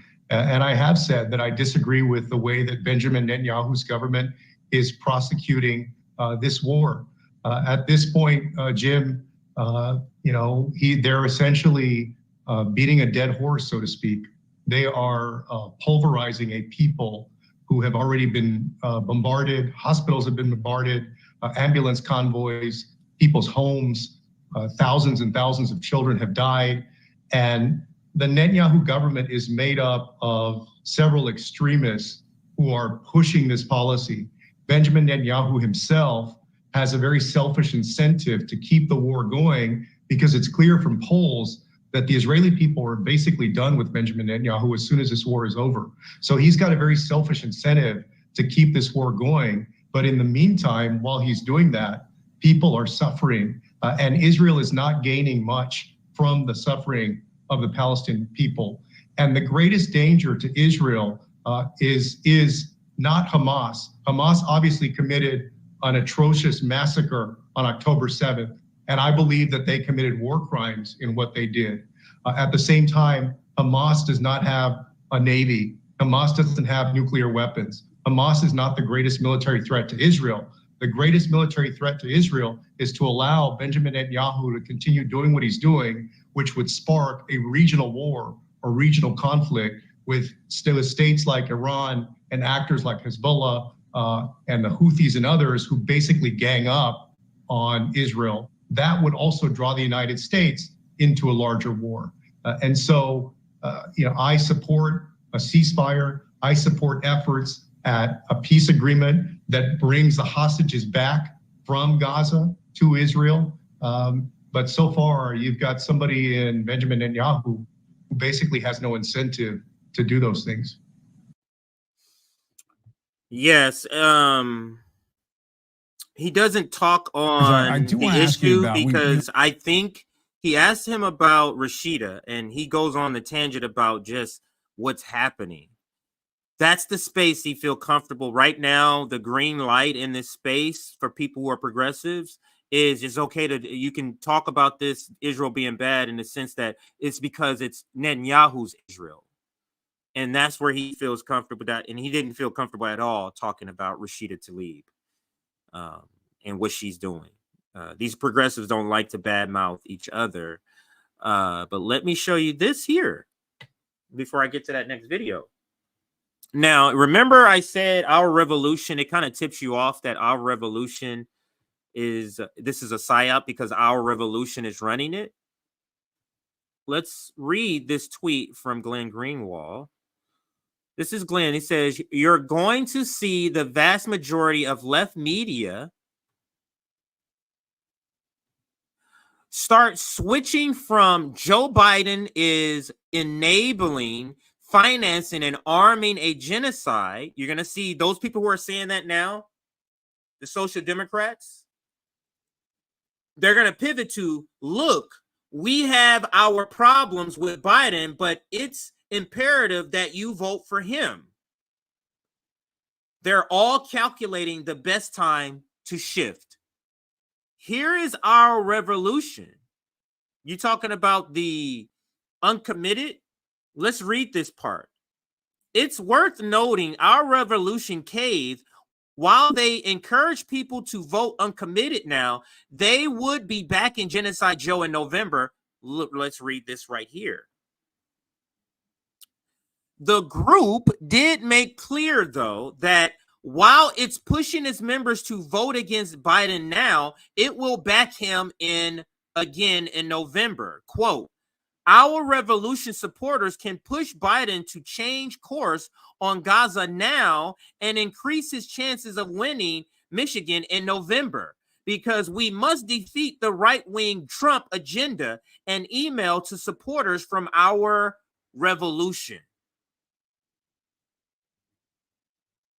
The story came out, our revolution was behind this shit, and the shit hit the fan. They said, oh, no. We're not doing all of this kind of crazy shit, okay? So like I said, the Uncommitted campaign, this is literally a psyop to get you to release all your anger in the primaries before we want you to come out and vote for him. A psyop. Now, even though it's a psyop, even though this is the most smallest critiques of Joe Biden, even though it's all, oops, I thought I opened up the video. Even though it's all of that, MSNBC and the establishment is still mad about the critique. And again, this is the same segment we covered. They talked about Charlamagne the God. Now we're going back to the same segment. They pivoted and talked now about what Rashida Tlaib is doing and joining this campaign of Uncommitted. And watch the Negro servant be the most upset again. Let's watch this. So in a new video, it was posted to X, Democratic Congresswoman Rashida Tlaib is telling her constituents to vote uncommitted instead of voting for President Biden in the Michigan primary, Dawn. Any concerns that Michigan voters who followed Tlaib's advice think it applies to the general election too? No, well, yes, because you're talking to a voter who's not extraordinarily informed, and there might be some confusion there. But let's talk about how the realities of politics works in Washington, D.C. I got a lot of friends and family in Detroit. I care a lot about that proud Black community. What up, though, to all the folks in Detroit? When Jalen Rose Leadership Academy and Wayne State and Cass Tech don't get the proper appropriations from the Democratic administration, the Democratic president, remember it's because your Democratic congresswoman told them to not vote for the Democratic president in the primary. And she won't have the excuse that, well, I was saying primary, not general. You don't slap the president in the face and then expect to be treated as a member of the caucus in good standing. And so Rashida Tlaib is not there to represent the squad. She's not there to represent Palestine. While there's merit in all those things, you're there to represent your hometown constituency in the city of Detroit. And I will tell all my friends and family in Detroit that your congresswoman has failed you and frankly embarrassed you, and there could potentially be ramifications. So David, given Dawn saying that, little concern this could spill over, this advice and this suggestion from Rashida Tlaib could spill over to the general election, how much could the opposition in general from within his own party hurt President Biden in the campaign? To defeat Joe Biden. I'm a Sunday optimist. I don't like to be a sourpuss, but if you want to see Donald Trump beat Joe Biden, then you have voices of Charlamagne and Rashida Tlaib questioning Joe Biden's leadership, suggesting he's not fit for re-election. That's how you do it. Democrats beating themselves. Not the genocide. Right now, Democrats have been given a historic opportunity with an alliance of independents and disaffected Republicans. Not the genocide. Joe Biden is going to lose because Charlamagne the God had a critique. Because Rashida Tlaib said not to vote for him in the primary. It has nothing to do with the genocide, though. Not the bodies, sir. These people are mad. You notice how mad they are? The black guy and the guy on the far right. Now, the girl, she's a Republican. The guy on the far right, he's a never Trumper. Like Lincoln Project type of Republican. Then you have the Negro servant. All of them are upset at Charlamagne the God and Rashida Tlaib. Let's listen and let it finish out. I'm a Sunday optimist. I don't like to be a sourpuss, but if you want to see Donald Trump beat Joe Biden, then you have voices of Charlamagne and Rashida Tlaib questioning Joe Biden's leadership, suggesting he's not fit for re-election. That's how you do it. Democrats beating themselves. Right now, Democrats have been given a historic opportunity with an alliance of independents and disaffected Republicans that showed up with the Democratic coalition in 18 and 20 and 22. And you're telling me going into 2024 that a sitting Democratic congresswoman and a leading voice on the left are going to say, we don't know about our guy. Maybe we shouldn't support him. That's a bunch of hot garbage, Alex. And if those voices don't fall in line, don't expect the coalition to be there in November that you need to defeat Donald Trump. So, is there something to say about that? Like, if you get people to do it in the primary, wouldn't that empower them to say, you know what, in the general election, I'm not going to vote for him either? That's the logic that these two people have. But the logic of the people who are doing the campaign, the uncommitted campaign, is that let's take them through the emotions. In order to get somebody to vote for Genocide Joe, you can't just go from step 1 to step 7. You need to go through the emotions. One of the emotions is anger, getting it out, getting your frustrations out, so that in November they can vote for them. So, it's a gamble, I guess. But it is pissing off a lot of people in the establishment. All right, so let's read a couple of super chats, and then we're going to get to the next topic here. And the next, where is it? What is it? Oh, I do want to cover this here. Not that one. This article here. I'm just going to read a little bit of it. But later on, what I will be covering, one of the later segments, our final segments, will be, we're going to be covering the third parties candidates. And we want to be assessing the third-party candidates. So we're going to be talking about RFK Jr., Claudia de la Cruz, Dr. Jill Stein, Dr. Cornel West. Did I miss somebody? Did I say RFK? So those are the candidates. So we're going to be evaluating and talking about is 2024 the third-party dream team, or is 2024 the third-party nightmare team? That's sort of what we're going to be answering in that segment. But first, let me read just your super chats so that I don't get too many and get caught up here. So let me get caught up on super chats, everybody. I will read them in order here. I super stickers. Thank you for those 2 super stickers. I think I talked about them earlier. Charlamagne is not different from Cornel West in trying to contrast Republicans and Democrats. Charlamagne also tries to make these seem less dangerous. That is a great point. Cool Blue 71. Thank you for that super chat. Let's move on to the next one. This one from John Freeze. Is that people? I think that's people. People born from 1972 to 1985 have Pluto in Libra. Me, you, Chappelle, and Max Blumenthal, all examples. Younger generation X. Wow. Awesome. I never knew the breakdown of the age of the year. Or I guess, am I Generation X? I don't know. Another one from Cool Boo. Thank you for that super chat. Tell BSNBC, that's BSNBC, guess Don Calloway that's Don Calloway is the one I was saying is the Negro 7. His actual name is Dan Calloway. When Don Calloway, when he says you're either with Biden or Trump, I am with Trump. Get lost, Don. That's Cool Blue. Thank you for the super chat. This one from Philly Yardy Vibes. Check Van Jones on Bill Maher promoting Alexei Navalny and Putin phobia. God, the Negro servants, boy, they go above and beyond. Welcome, Jane Smith, new member, RBN community. Thank you for joining.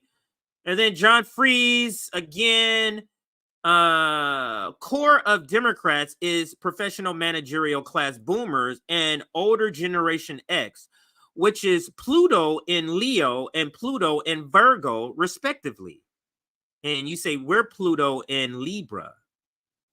Wow, I'm learning a lot. Thank you, John Freeze, for the super chat and the knowledge, sir. This one from Truth to Set Us Free. Now, I don't know if these are words. Let me try here. Free historic PDF. Word Teacher for All Humanity by Benjamin. Oh, it sounds like a book or some sort of reading material. Okay, so I get it now. WT aka Iman Modi, Christ, Buddha, Krishna, Messiah, etc. Thank you for the super chat. I know I jumbled that, but I did the best I could. Here we go. Michael Schmidt. Thank you for this super chat. And he reads, next time you do a segment on Cornel West, please explain why we should care about ballot access when we can just write in his name, not going to vote all stoves at that like that. Thanks. Now, because write-in is, you can't just write in on any state. Not all state allows just anybody to write in. You have to register to be a write-in. It's kind of silly. Do you think about it? You would think, wait a minute, isn't that take away if I'm registering? That's like, what's different than registering as a regular candidate? But yes, in some states, you actually have to be registered as a person who can be written in. So, there's a lot of reasons to that. But we will be talking about third-party candidates in a segment coming up. So maybe I'll address that. Here is Justin. If Democrats were smart, they'd be encouraging abandoned Biden voters to vote for Jill Stein instead of Trump. But then again, Dems are dummies. That is a good point. Thank you for that, Justin B, for super chat. Last one before we get back into it, John Freeze. I think the core of a socialist party could be younger Gen X, millennials, and Zoomers, Pluto and Libra, Scorpio, and Sagittarius, respectively. Thank you for that, and I am a Sagittarius. So let's get to this quick segment because it's just an article from the Dearborn mayor who has been so good on all this media tour that we've had. Just wanted to just spotlight this article really quick. Yeah, here we go. This is the right one. All right, so let me just spotlight this article really quick. And this is from, where is this from, everybody? Yeah. This is from The Hill. So this is from The Hill yesterday. I was going to go live yesterday, but I did. But anyway, this is from The Hill. The headline reads, Dearborn mayor slams Biden on Israel Gaza. Quote, this betrayal feels uniquely un-American. And this article was written after the UN vote to the US vetoed in a UN resolution a ceasefire. So this is the reaction to that. And let's read the snippet along the right side here. President Biden has proven many of our worst fears about our government true. That regardless of how loud your voice may be, how many calls to government officials you make, how many peaceful protests you organize and attend, nothing will change, he said. Quote, my greatest fear is that Mr. Biden will not be remembered as the president who saved democracy in 2020, but rather as the president who sacrificed it for Benjamin Netanyahu in 2024. The mayor argued that the majority of Americans want a ceasefire in the Middle East and that the president and members of Congress are ignoring polling on that. Quote, this betrayal feels uniquely un-American. When conflict shoved them out of their homes, many Dearborn parents fled to Michigan to Michigan in pursuit of the American dream and the promise that their voices would be heard and valued. Today, we instill in our children the American aspiration of standing on the side of justice for all people everywhere, he said. The op-ed was published a week before the Michigan Democratic primary. There's a growing movement among progressive groups and Arab American grassroots organizations in Michigan urging supporters to cast their ballot for Uncommitted in order to send a message. So that's a snippet from the article that's written by the Dearborn mayor. So there's a lot of organizing going on in Michigan around organizing against Dr. Joe Biden, but Genocide Joe. Now let's get to, where does this come from? Oh no, this is for tomorrow. Sorry. I'm like, wait a minute, I'm not covering that today. Now let's get to this next part here. I want to cover this video here because it talks about RFK Jr. Now we're going to start bleeding into some of the third party stuff. But this next part, this next segment I want to cover is, let me take this one down, is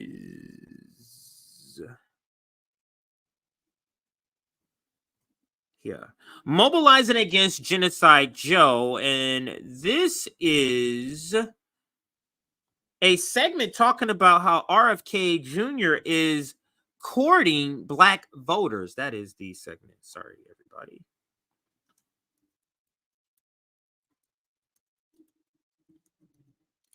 RFK Jr. is courting Black voters, and that is the segment. This is a very quick segment we're going to do here. So RFK Jr. is courting Black voters. Here is the video. This is from CNN Politics, Inside Politics with Dana Bash. A growing number of Black voters weighing their options for 2024, taking a close look at the third-party candidates who may be on the ballot. Robert F. Kennedy Jr. trying to seize on that opening over the weekend, positioning himself as an environmental advocate for the Black community. 4 out of every 5 toxic waste dumps in America is in a Black neighborhood. The highest concentration of toxic waste dumps in America is the south side of Chicago. The most contaminated zip code in California is East LA. The largest toxic waste dump in this country is Mobile, Alabama, which is 85% Black.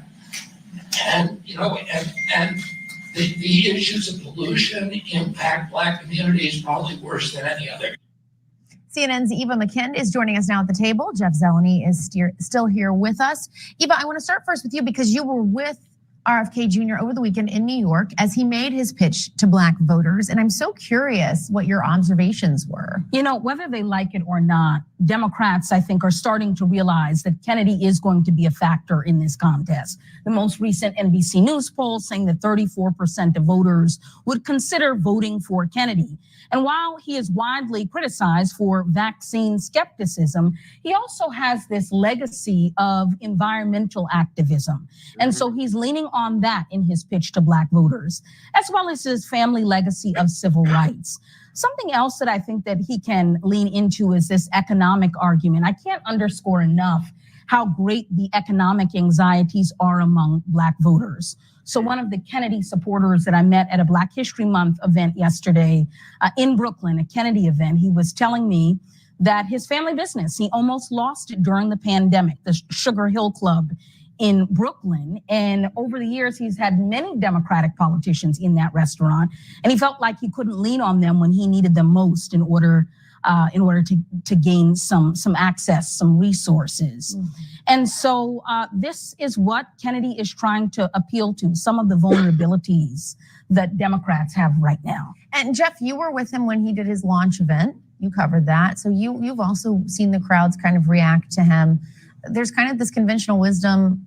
I think, oh, is he even, he's not even, going to do that much. He won't make that much of a difference. And yet, when it could come down to these handful of states and really small margins, that could impact Biden, really. Yeah, for sure. I mean, third-party candidates are always a factor. They certainly were in 2016, but this is a different magnitude of that because it's a third-party candidate with a famous last name, really the gold-plated name, still in Democratic politics to this day. So it's been interesting to watch both the DNC and the Biden campaign initially ignore him entirely, right, and now really starting to focus on beginning a strategy to really identify him and define him and remind people who may only remember about the environmental activism or the famous name, remind him of other things he said. One of his challenges, I think, will be on foreign policy. Actually, I mean, that is a huge a factor that's driving a lot of young voters and progressive voters, how he stands on that. But I think we are going to see negative ads against him, trying to define him in such a way to keep his number down, because that is a huge challenge for President Biden. There was a mobile billboard outside of the event yesterday from the DNC. They also released a statement saying that it's outrageous and offensive that Robert F. Kennedy Jr.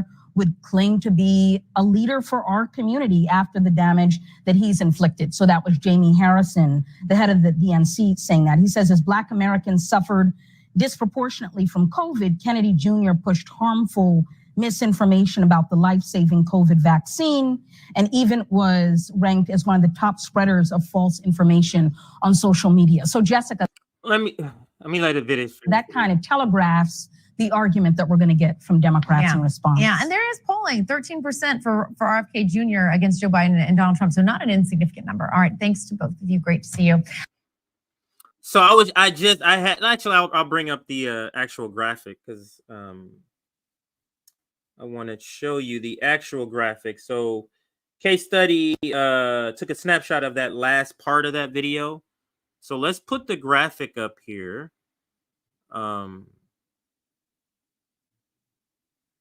This is just among Black voters. Okay. This is the polling. So Cornel West at 13%, RFK Jr. is at 13%, Trump is at 15%, and Jim Crow Joe is at 56%. Now, believe it or not, Cornel West tweets this out, boasting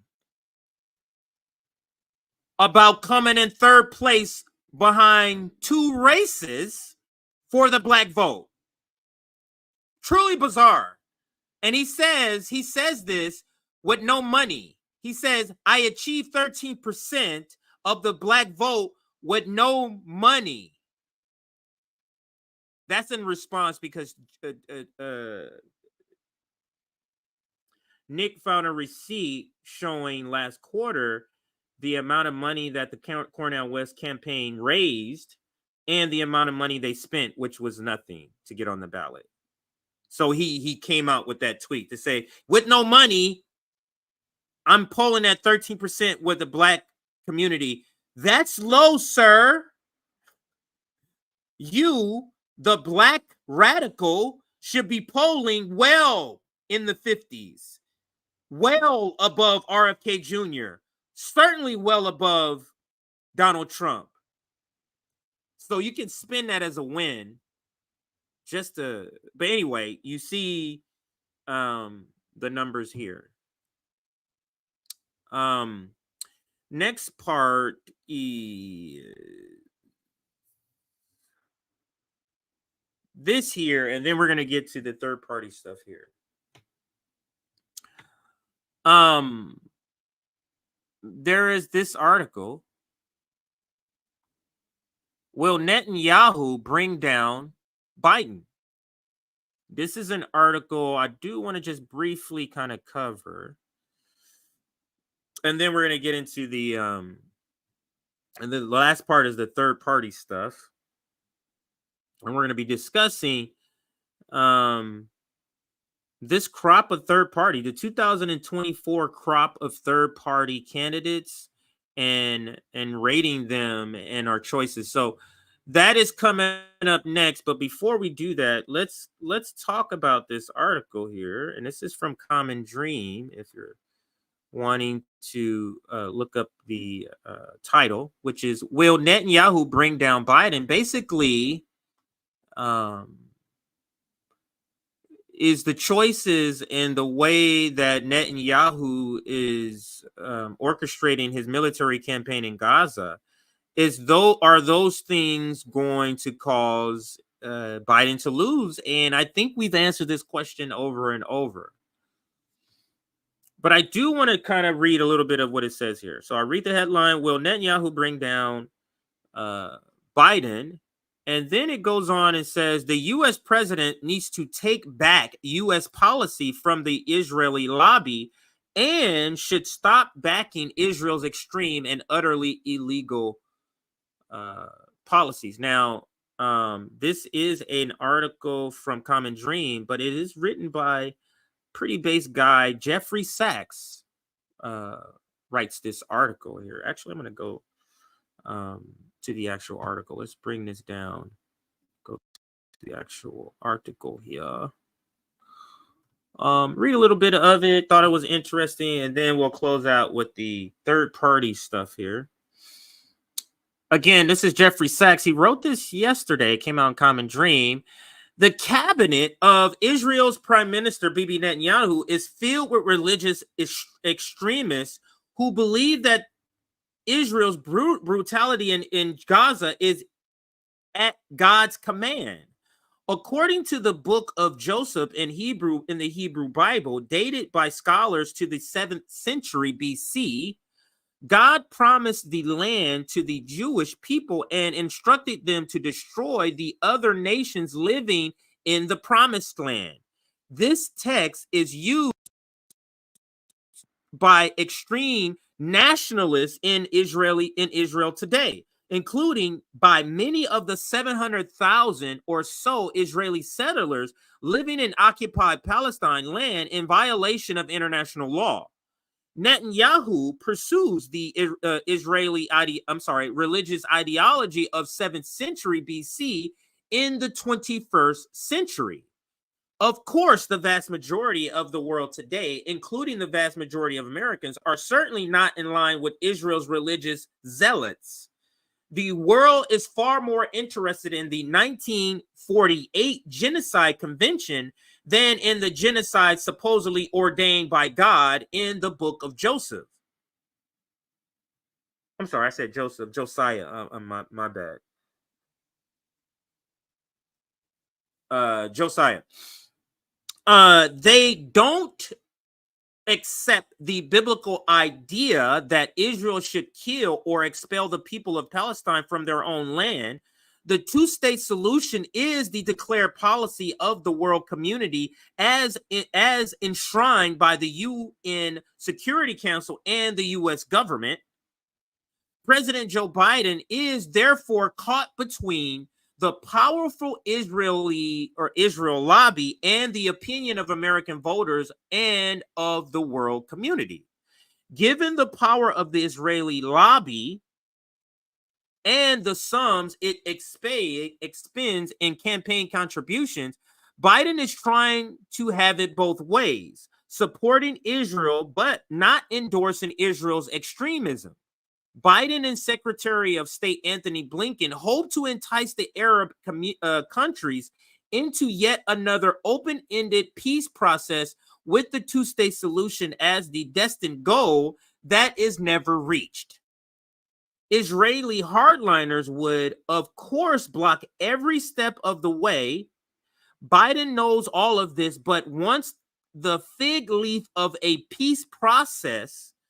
Biden also hoped until recently that Saudi Arabia could be lured into normalizing relationships with Israel in return for F-35 fighter jets, access to nuclear technology, and a vague commitment to a eventual two-state solution someday, somehow.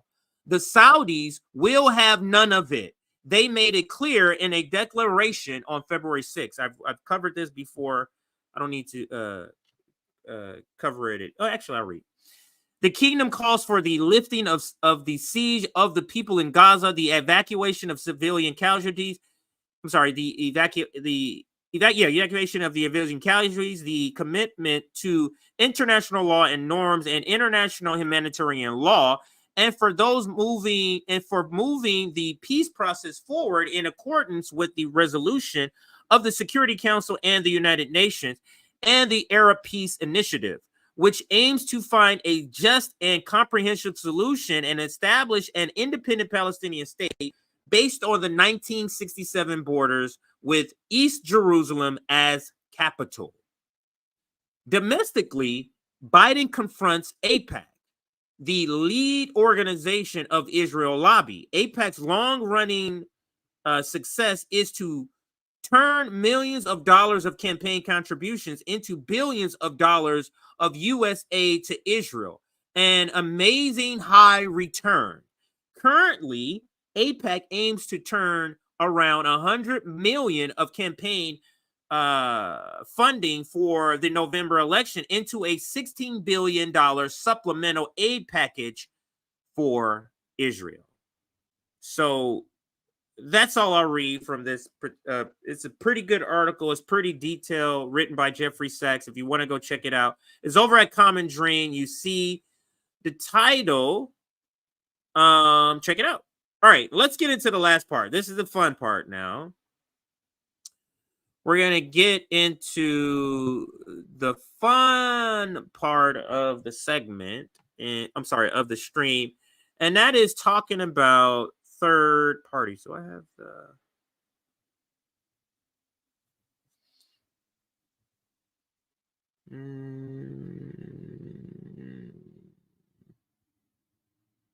oh yeah, the Blossom Genocide video. I never did. It's so many stories. Third party. Cornell. Jill, RFK. So we'll get into this final sort of story. That's interesting what they have there. I'll bring that up actually. Let's bring this up here. These are some of the people. So let's not click on it. Let's go here like that.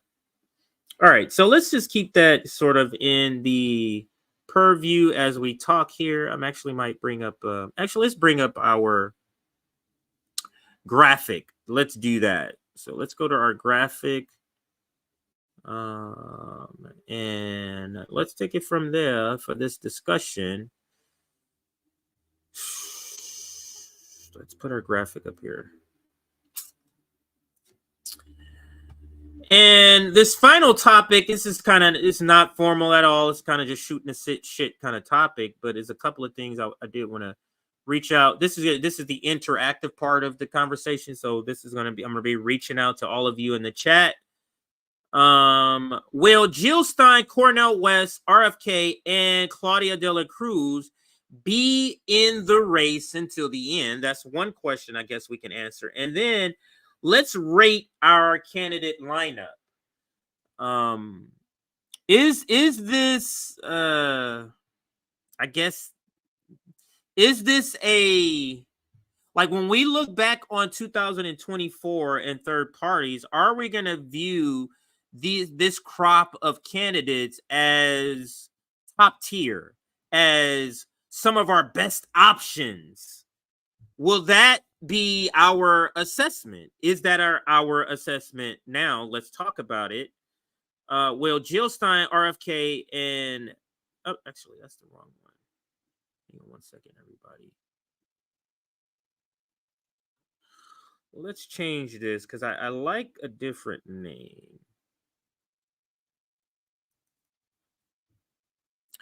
I like a different name for this segment, so let's do that.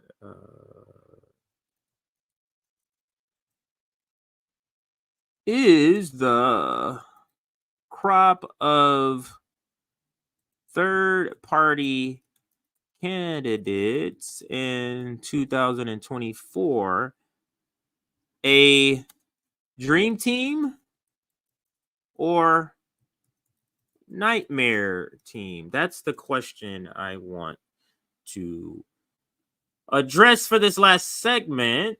And let me make sure it's right. Is the crop of, maybe I should say this. That's a better way of saying it. And then we'll end on this here. All right. Last segment. All right, let's get going. Is this crop of, I say crap, but crop of third-party candidates in 2024 a dream team or nightmare team? And we're talking about Cornel West. We're talking about Claudia de la Cruz. We're talking about RFK. We're talking about Jill Stein. So think of those people when we're asking these questions. And I guess we can kind of go through, just talk about each one. I mean, you see the shit show that is the Cornel West campaign at this point.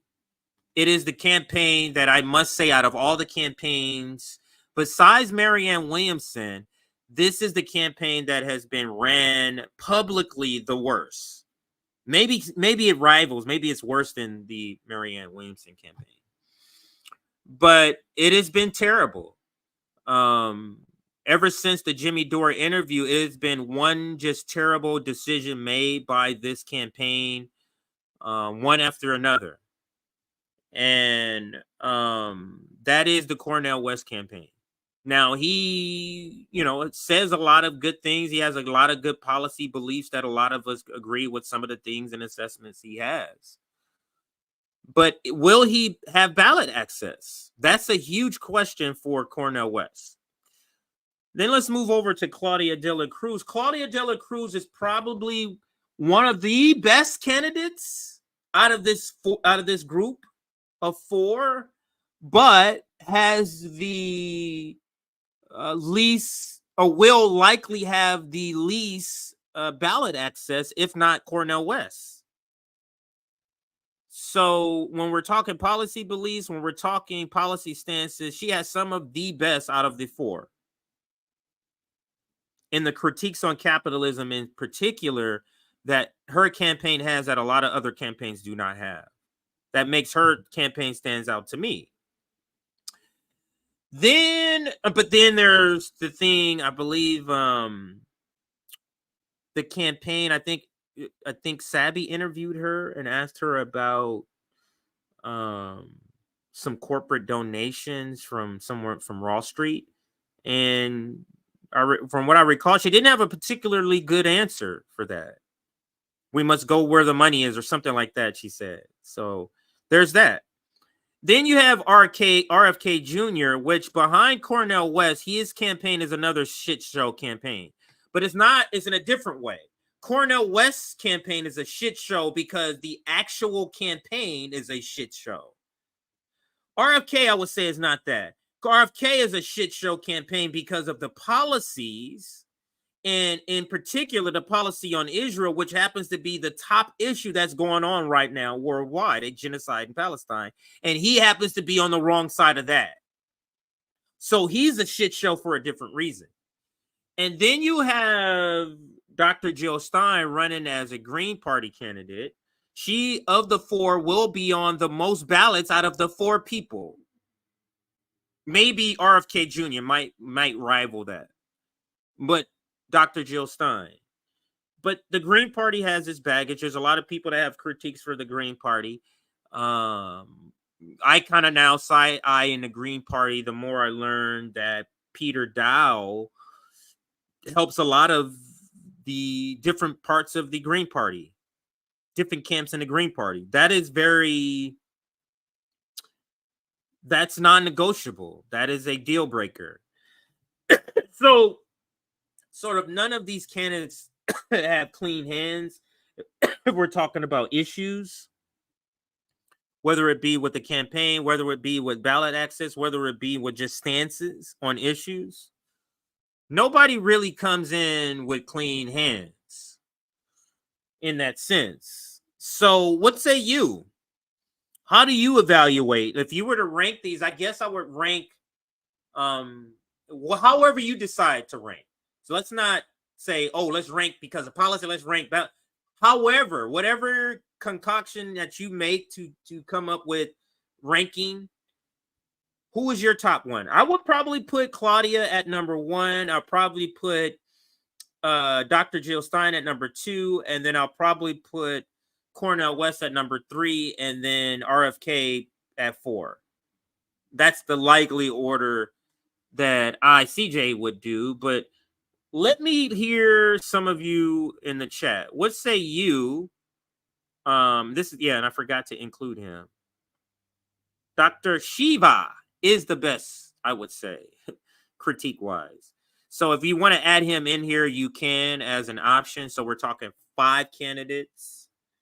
But what I have to say about Shiva, Dr. Shiva, he says a lot of great things. And he says it in a tone that it needs to be said. Ballot access would also be my question for him. Ballot access. So he kind of in the same boat as a Claudia de la Cruz. Let's go. I'm going to start from the bottom. And let's start here. Jill Stein, Claudia de la Cruz, Cornel West, HPV Jr. That's Rondo.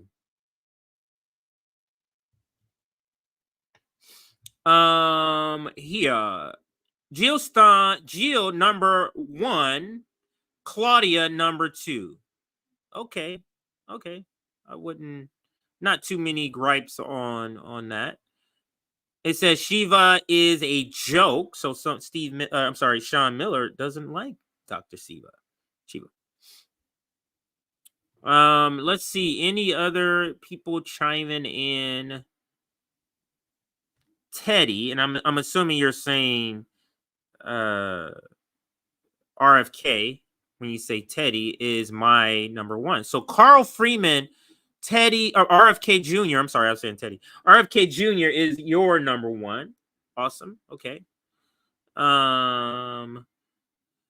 Jill Stein should step aside. Claudia is more real candidate with something to contribute to our political debate. Stein doesn't call out Putin's human rights crimes and war crimes. That's Joe Block. I'm letting everybody give their opinion. Here's another one. Stein Claudia, because I never heard of her till just now. Really? Wes and RFK. Yeah, Stein is on a socialist. She's on the PSL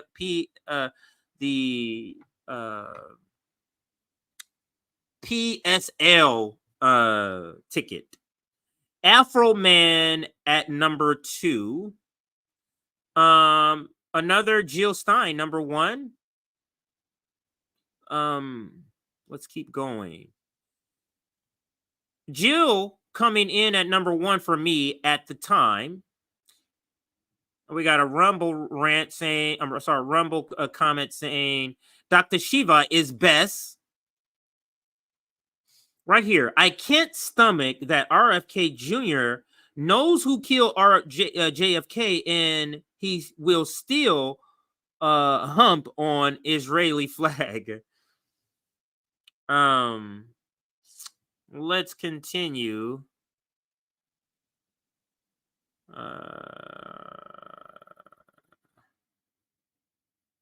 Okay, so let's go down for new comments. I think I've scrolled up as many as I can get.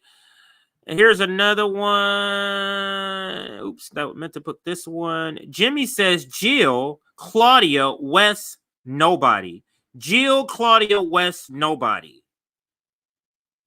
DC Fairbanks, Claudia de la Cruz is number 1. And that's her running mate is Karina Garcia. F it, Afro Man. And is it Janice, Stein number 2, and Claudia. I'm sorry, Stein number 1 and Claudia number 2.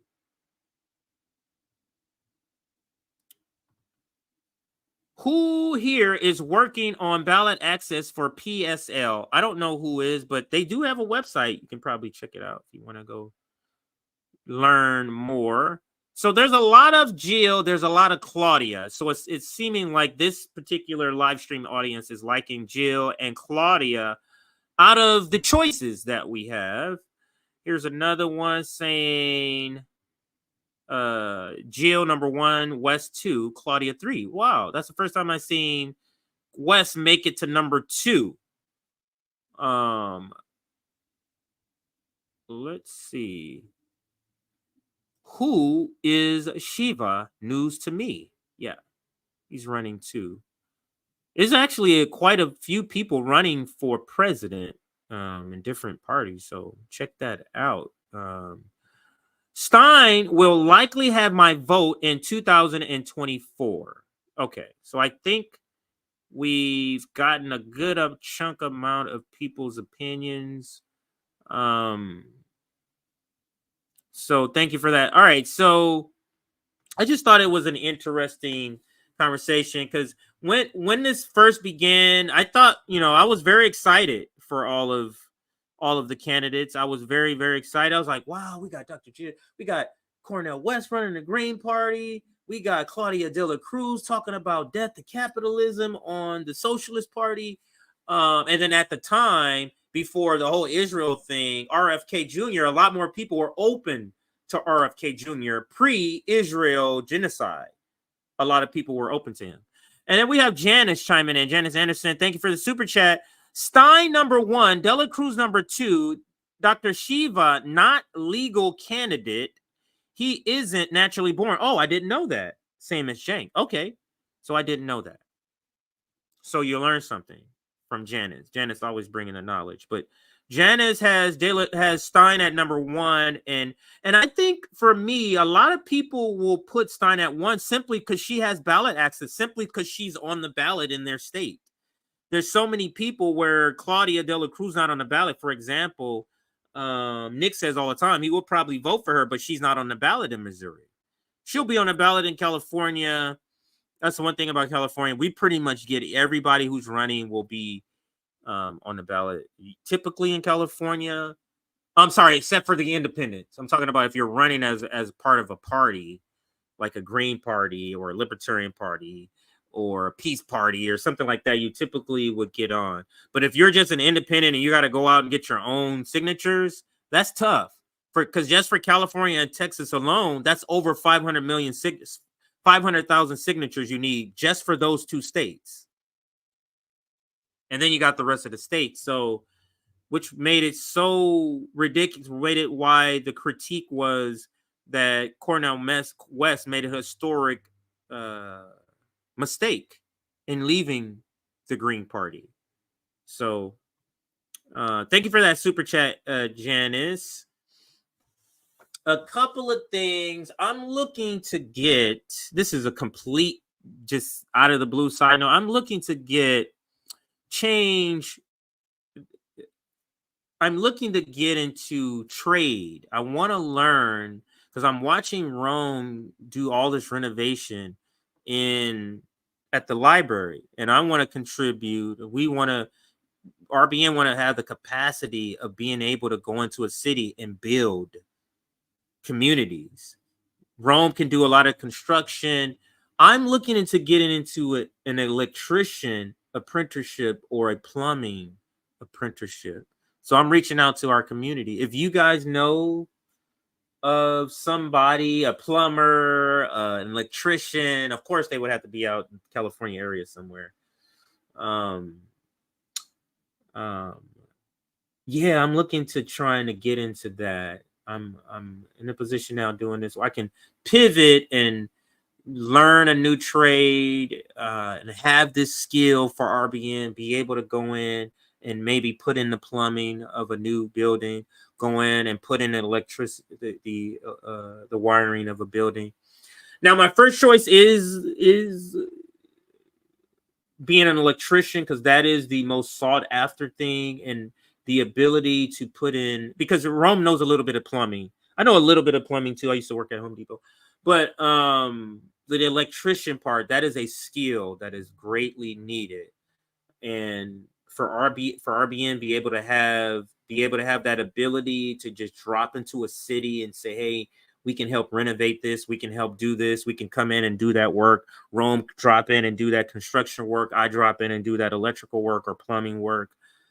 That would be something, a force. RBN would be a force to reckon with. So that is just something that I'm aspiring to do in these. So if you are somebody that has knowledge, know somebody, here is our email. Reach out. info@Rev Black Network. In the title, just put electrician apprenticeship or plumbing apprenticeship.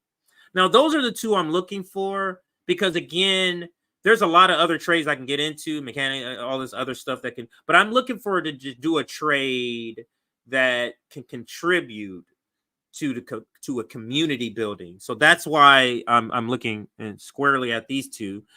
Email us today if you have a lead, if you know somebody is looking for an apprentice right now. Yeah, so hit us up. So that's one of the first things. Yeah, I'm gonna go through and I'm going to doing all the normal process, which you would just go to the union and see if they have any sort of openings, and so all of that I'm gonna do. But it's always nice to lean on community. If you guys know anybody, please reach out and let me know. This is serious only, not just people looking to shit talk, to kind of like small talk. We're just looking for people that are serious. Anyway, the next thing I wanted to shout out is our Substack. And again, our editor is back, if you didn't know that. So our editor, Erin, is back. She's been doing the graphics. You notice now our clips are coming out every day now. That's all because Erin is back. So make sure you contribute to Erin by contributing to our Patreon. We pay her out just like a regular member out of our Patreon equally. So if you contribute to our Patreon, that money goes and contributes to Erin. Erin created the graphic you see on the screen. She's the one doing all the clips that you're seeing come out. Also, our merchandise is another way you can help RBN. If you purchase our merchandise, all of any money we make, I think we make like $6 off of each item. So it doesn't matter how much that's priced in our store, $40, $25, all that they pay us is $6 or something like that out of it. So that's just another way you get some material. And shout out to the person. Let me see if I have it. There was somebody who was at the Julian Assange rally who had RBN gear on. So let's go to Due Dissidence. Actually, it was a Due Dissidence video, or Due Dissidence captured it, I should say. It's a better way of saying it. So I do want to show you. Did I click on it? I do want to show you that Due Dissidence was out doing some reporting for the Julian Assange rally and stumbled upon this person who had some RBN gear on. So let's getting close to it. Is it?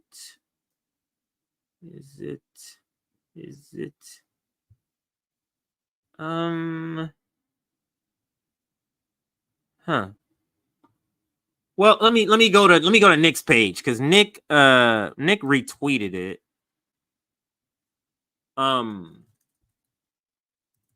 What's his name? Due Dissidence has too many videos out for me to know.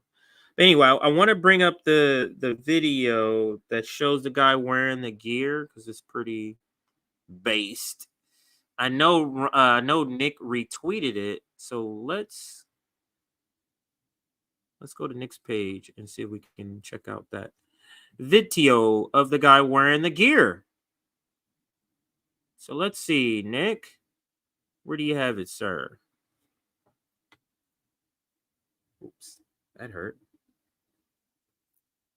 I guess I need to go to the dentist. Oh, here's that. Here's that Dr. Cornel West spent $0 on ballot access, and there's that receipt there. Independent candidate Cornel West raised $140,000, almost $141,000. And he spent zero on. He spent none of the money. So yeah. Anyway, let's go to the part that I'm looking for, which is the video of the guy wearing our gear. I think it's a Due Dissidence video.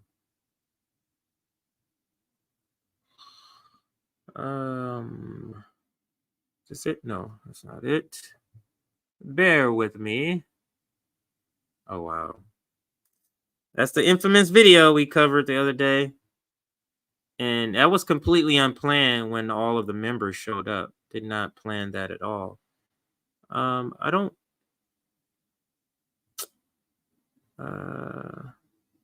Really? I don't. Okay, here it goes, right here. Wow, it took a little while. So here is the Due Dissidence video, and it's showing the guy wearing the RBN gear. Yes. SMS 710. What's that? Patreon. Oh, you're a patron? What's your name? SMS 710. All right. Keaton will know that. Steve, how you doing? Right? I did email you. Oh, you did? I said I might be here and I'll pop in and say hi. All right. Oh, look at the shirt. I love it. I love it. He's sporting the Revolutionary Blackout Network, man. Our friends at RBN. Dope. Yeah. They're gonna. I'm gonna send this over to Nick and CJ, man. They'll love that. Yeah. Hopefully, you're gonna do broadcast this afternoon, are you? Yeah. Oh, wow, that guy has a hardcore accent, but he's out there for Julian Assange. That's what that rally was. And shout out to Due Dissidence out there doing that work. They got out there to do that, to cover that, and he's been covering it both days. Covered it yesterday and covered it today also. So it's pretty dope. All right, so we'll end with this video that it's a snippet from the stream we did the other night. And I'll let the entire part play. Leading us out is pretty scathing of Cornel West, but it's pretty spot on. It's Nick's rant of Cornel West. Everybody hit that like button on your way out. 800 is the goal. I think I got another super chat.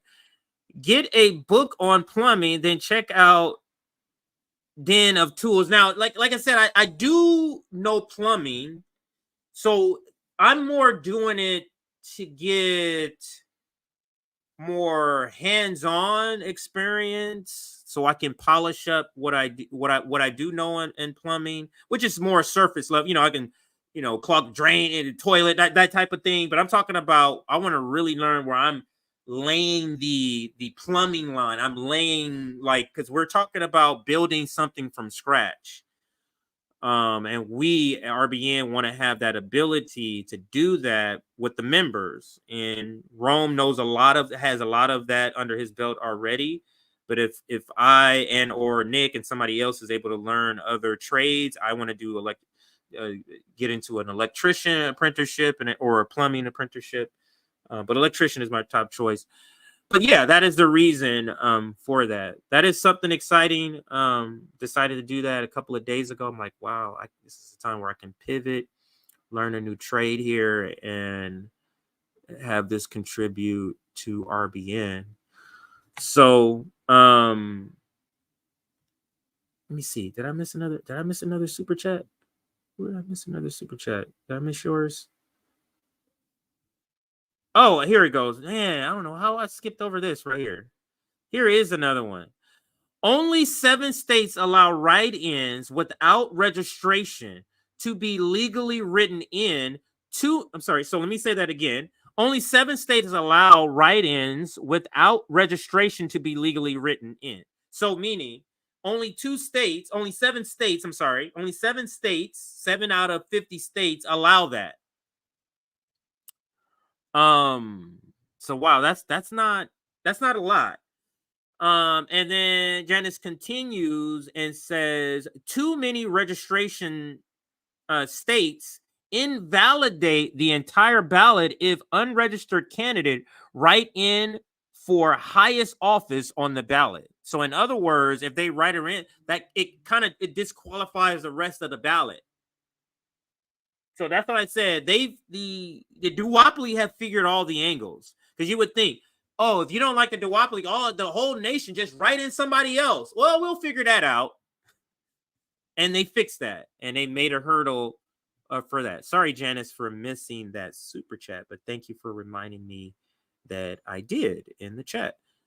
Thank you for all the members again. Just shouting out. Oh, this one I missed. Let me go through all of them.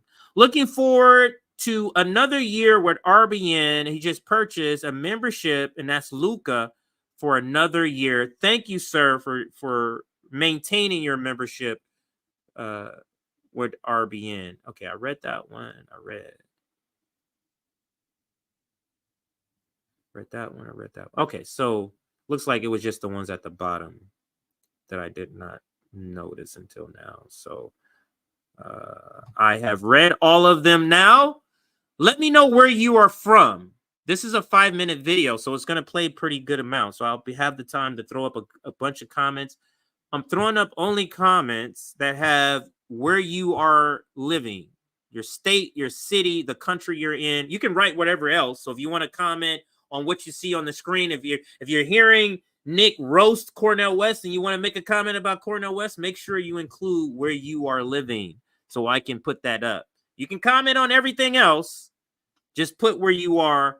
Thank you for watching. Hit that like button. 800 is always the target for all of our streams. Get us to 800. Thank you for watching. Let's watch Nick absolutely destroy Urkel, a.k.a. Cornel West. So a reaction to our criticism, because I think mine was quite scathing. When you had multiple RBN members who ratioed you, you had to respond, right? I didn't expect the response to be this sad. You know what I mean? I tell you guys, I feel good to have the dumbest critics because my critique of Dr. Cornel West was pretty damn scathing. He's weak on white supremacy, and we called him out for being weak on white supremacy. He said, and this is what got me on stream, that we on the Jimmy Dore plantation. That's fucked up. Sir, you voted for Jim Crow Joe. You know the guy who's committing a genocide right now? The guy who committed a genocide right now, you voted for him, sir. Dr. Cornel West, you are on the Jim Crow Joe plantation. You voted for the guy who committed genocide. You want to tie us to Jimmy Dore? You praised Ronald Reagan as a freedom fighter, sir. What? Yes. Should I pull up the tweet? Should I pull up the tweet? Yes, bro. This is like 11 years ago. You don't want to have this rap battle, my friend. I swear to God, I didn't want to make a diss track. We just had to get you because you said something stupid. You don't want to have this diss battle with me, sir. You praised Ronald Reagan as a freedom fighter. You praised a unhinged Nazi who said he wanted to deport and kill Muslims in Russia as your brother. But you want to smear us at Jimmy Dore light? Even if that's true, that's better than being a Biden sycophant like you are, sir. Like praising Navalny like you did, sir. Like calling Ronald Reagan a freedom fighter like you did, sir. And you, how old are you? What he's like in 60, 70? I made my mistakes. I voted for Obama. I did that when I was in my 20s, sir. You're 60 years old talking about Ronald Reagan, a freedom fighter. How old are you? You got access to the same information we do, sir. You said Ronald Reagan, a freedom fighter. You said that in 2011. I was 23 years old. I wasn't dumb enough to say something stupid like that, but you said I wasn't 30 years old, but I was smart enough to realize that if I vote for Jim Crow Joe, it would enable the military. But you didn't, sir. He wasn't smart enough to realize that Joe Biden, by voting for him, would enable a genocide. I saw this shit coming a long time, sir. You got degrees. You can't see what the average working class people see, and it kills you. You lack curiosity. You don't even. It took me all but 30 minutes to an hour to know who Navalny is. You think you calling out the military industrial complex, but you repeating CIA talking points. You are weak on the CIA, sir. You are weak on the CIA. You are weak on white supremacy. As you call Jimmy Dore Trump, or you praise someone who's worse than Donald Trump. Donald Trump said he wanted to deport some Muslims. Navalny said he wanted to deport all Muslims. Meanwhile, you hate Trump, but you call him Brother Navalny. Sir, you got contradictions that we called out that you can't handle because you have an ego. But let's continue. I tried to say, I'm going to be chilling here. There's going to be a lot of saying. You're weak on supremacy. You're weak on Nazism, even though you think you're not. You're weak. I showed no quarter to white supremacists. You wouldn't catch me dead praising Joe Biden. You wouldn't catch me dead praising Navalny. That's what you did, sir. And you're upset because we are holding you accountable like you said you wanted us to. When you first came on our show, you said you wanted us to hold us accountable. And then we start holding you accountable. And now so you crying to Tim Black like a fucking bitch. Like a little You said on our show, fam, and everyone in the chat, you guys can confirm, you guys all saw the episode. He said he wants to go on RBN and he wants us to hold him accountable. And then the second we held him accountable, he started crying. Sir. No, all of a sudden he don't want to go on the show no more. All of a sudden he ran to Tim Black like a little Karen. He just said he wants to hold us accountable. He didn't really mean it. What he really wanted, he wanted us to turn to a media arm to him. He wanted us to be loyal to him. And that is not what's going to happen, sir. We are not part of the sellout bourgeoisie like you. You're willing to be weak on white supremacy and Nazism in order to fit in with liberals that already hate your black ass. That's pathetic. The same Zionists that kicked your black ass out of Harvard, you're trying to appease with a Navalny tweet. Sellout. That's sad. That's sad. You don't want our praise. You don't give a fuck about us. You want the liberals to like you. Well, you want the Biden voters to like you. So you praise Navalny, a fucking Nazi. You're willing to be weak on Nazis and white supremacy in order to please who?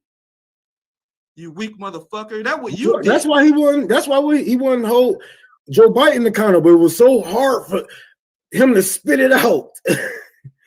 Why is it so hard for you to say Joe Biden is a fucking fascist? It took months for him to say that shit. Facts. All right, let's get back to the video.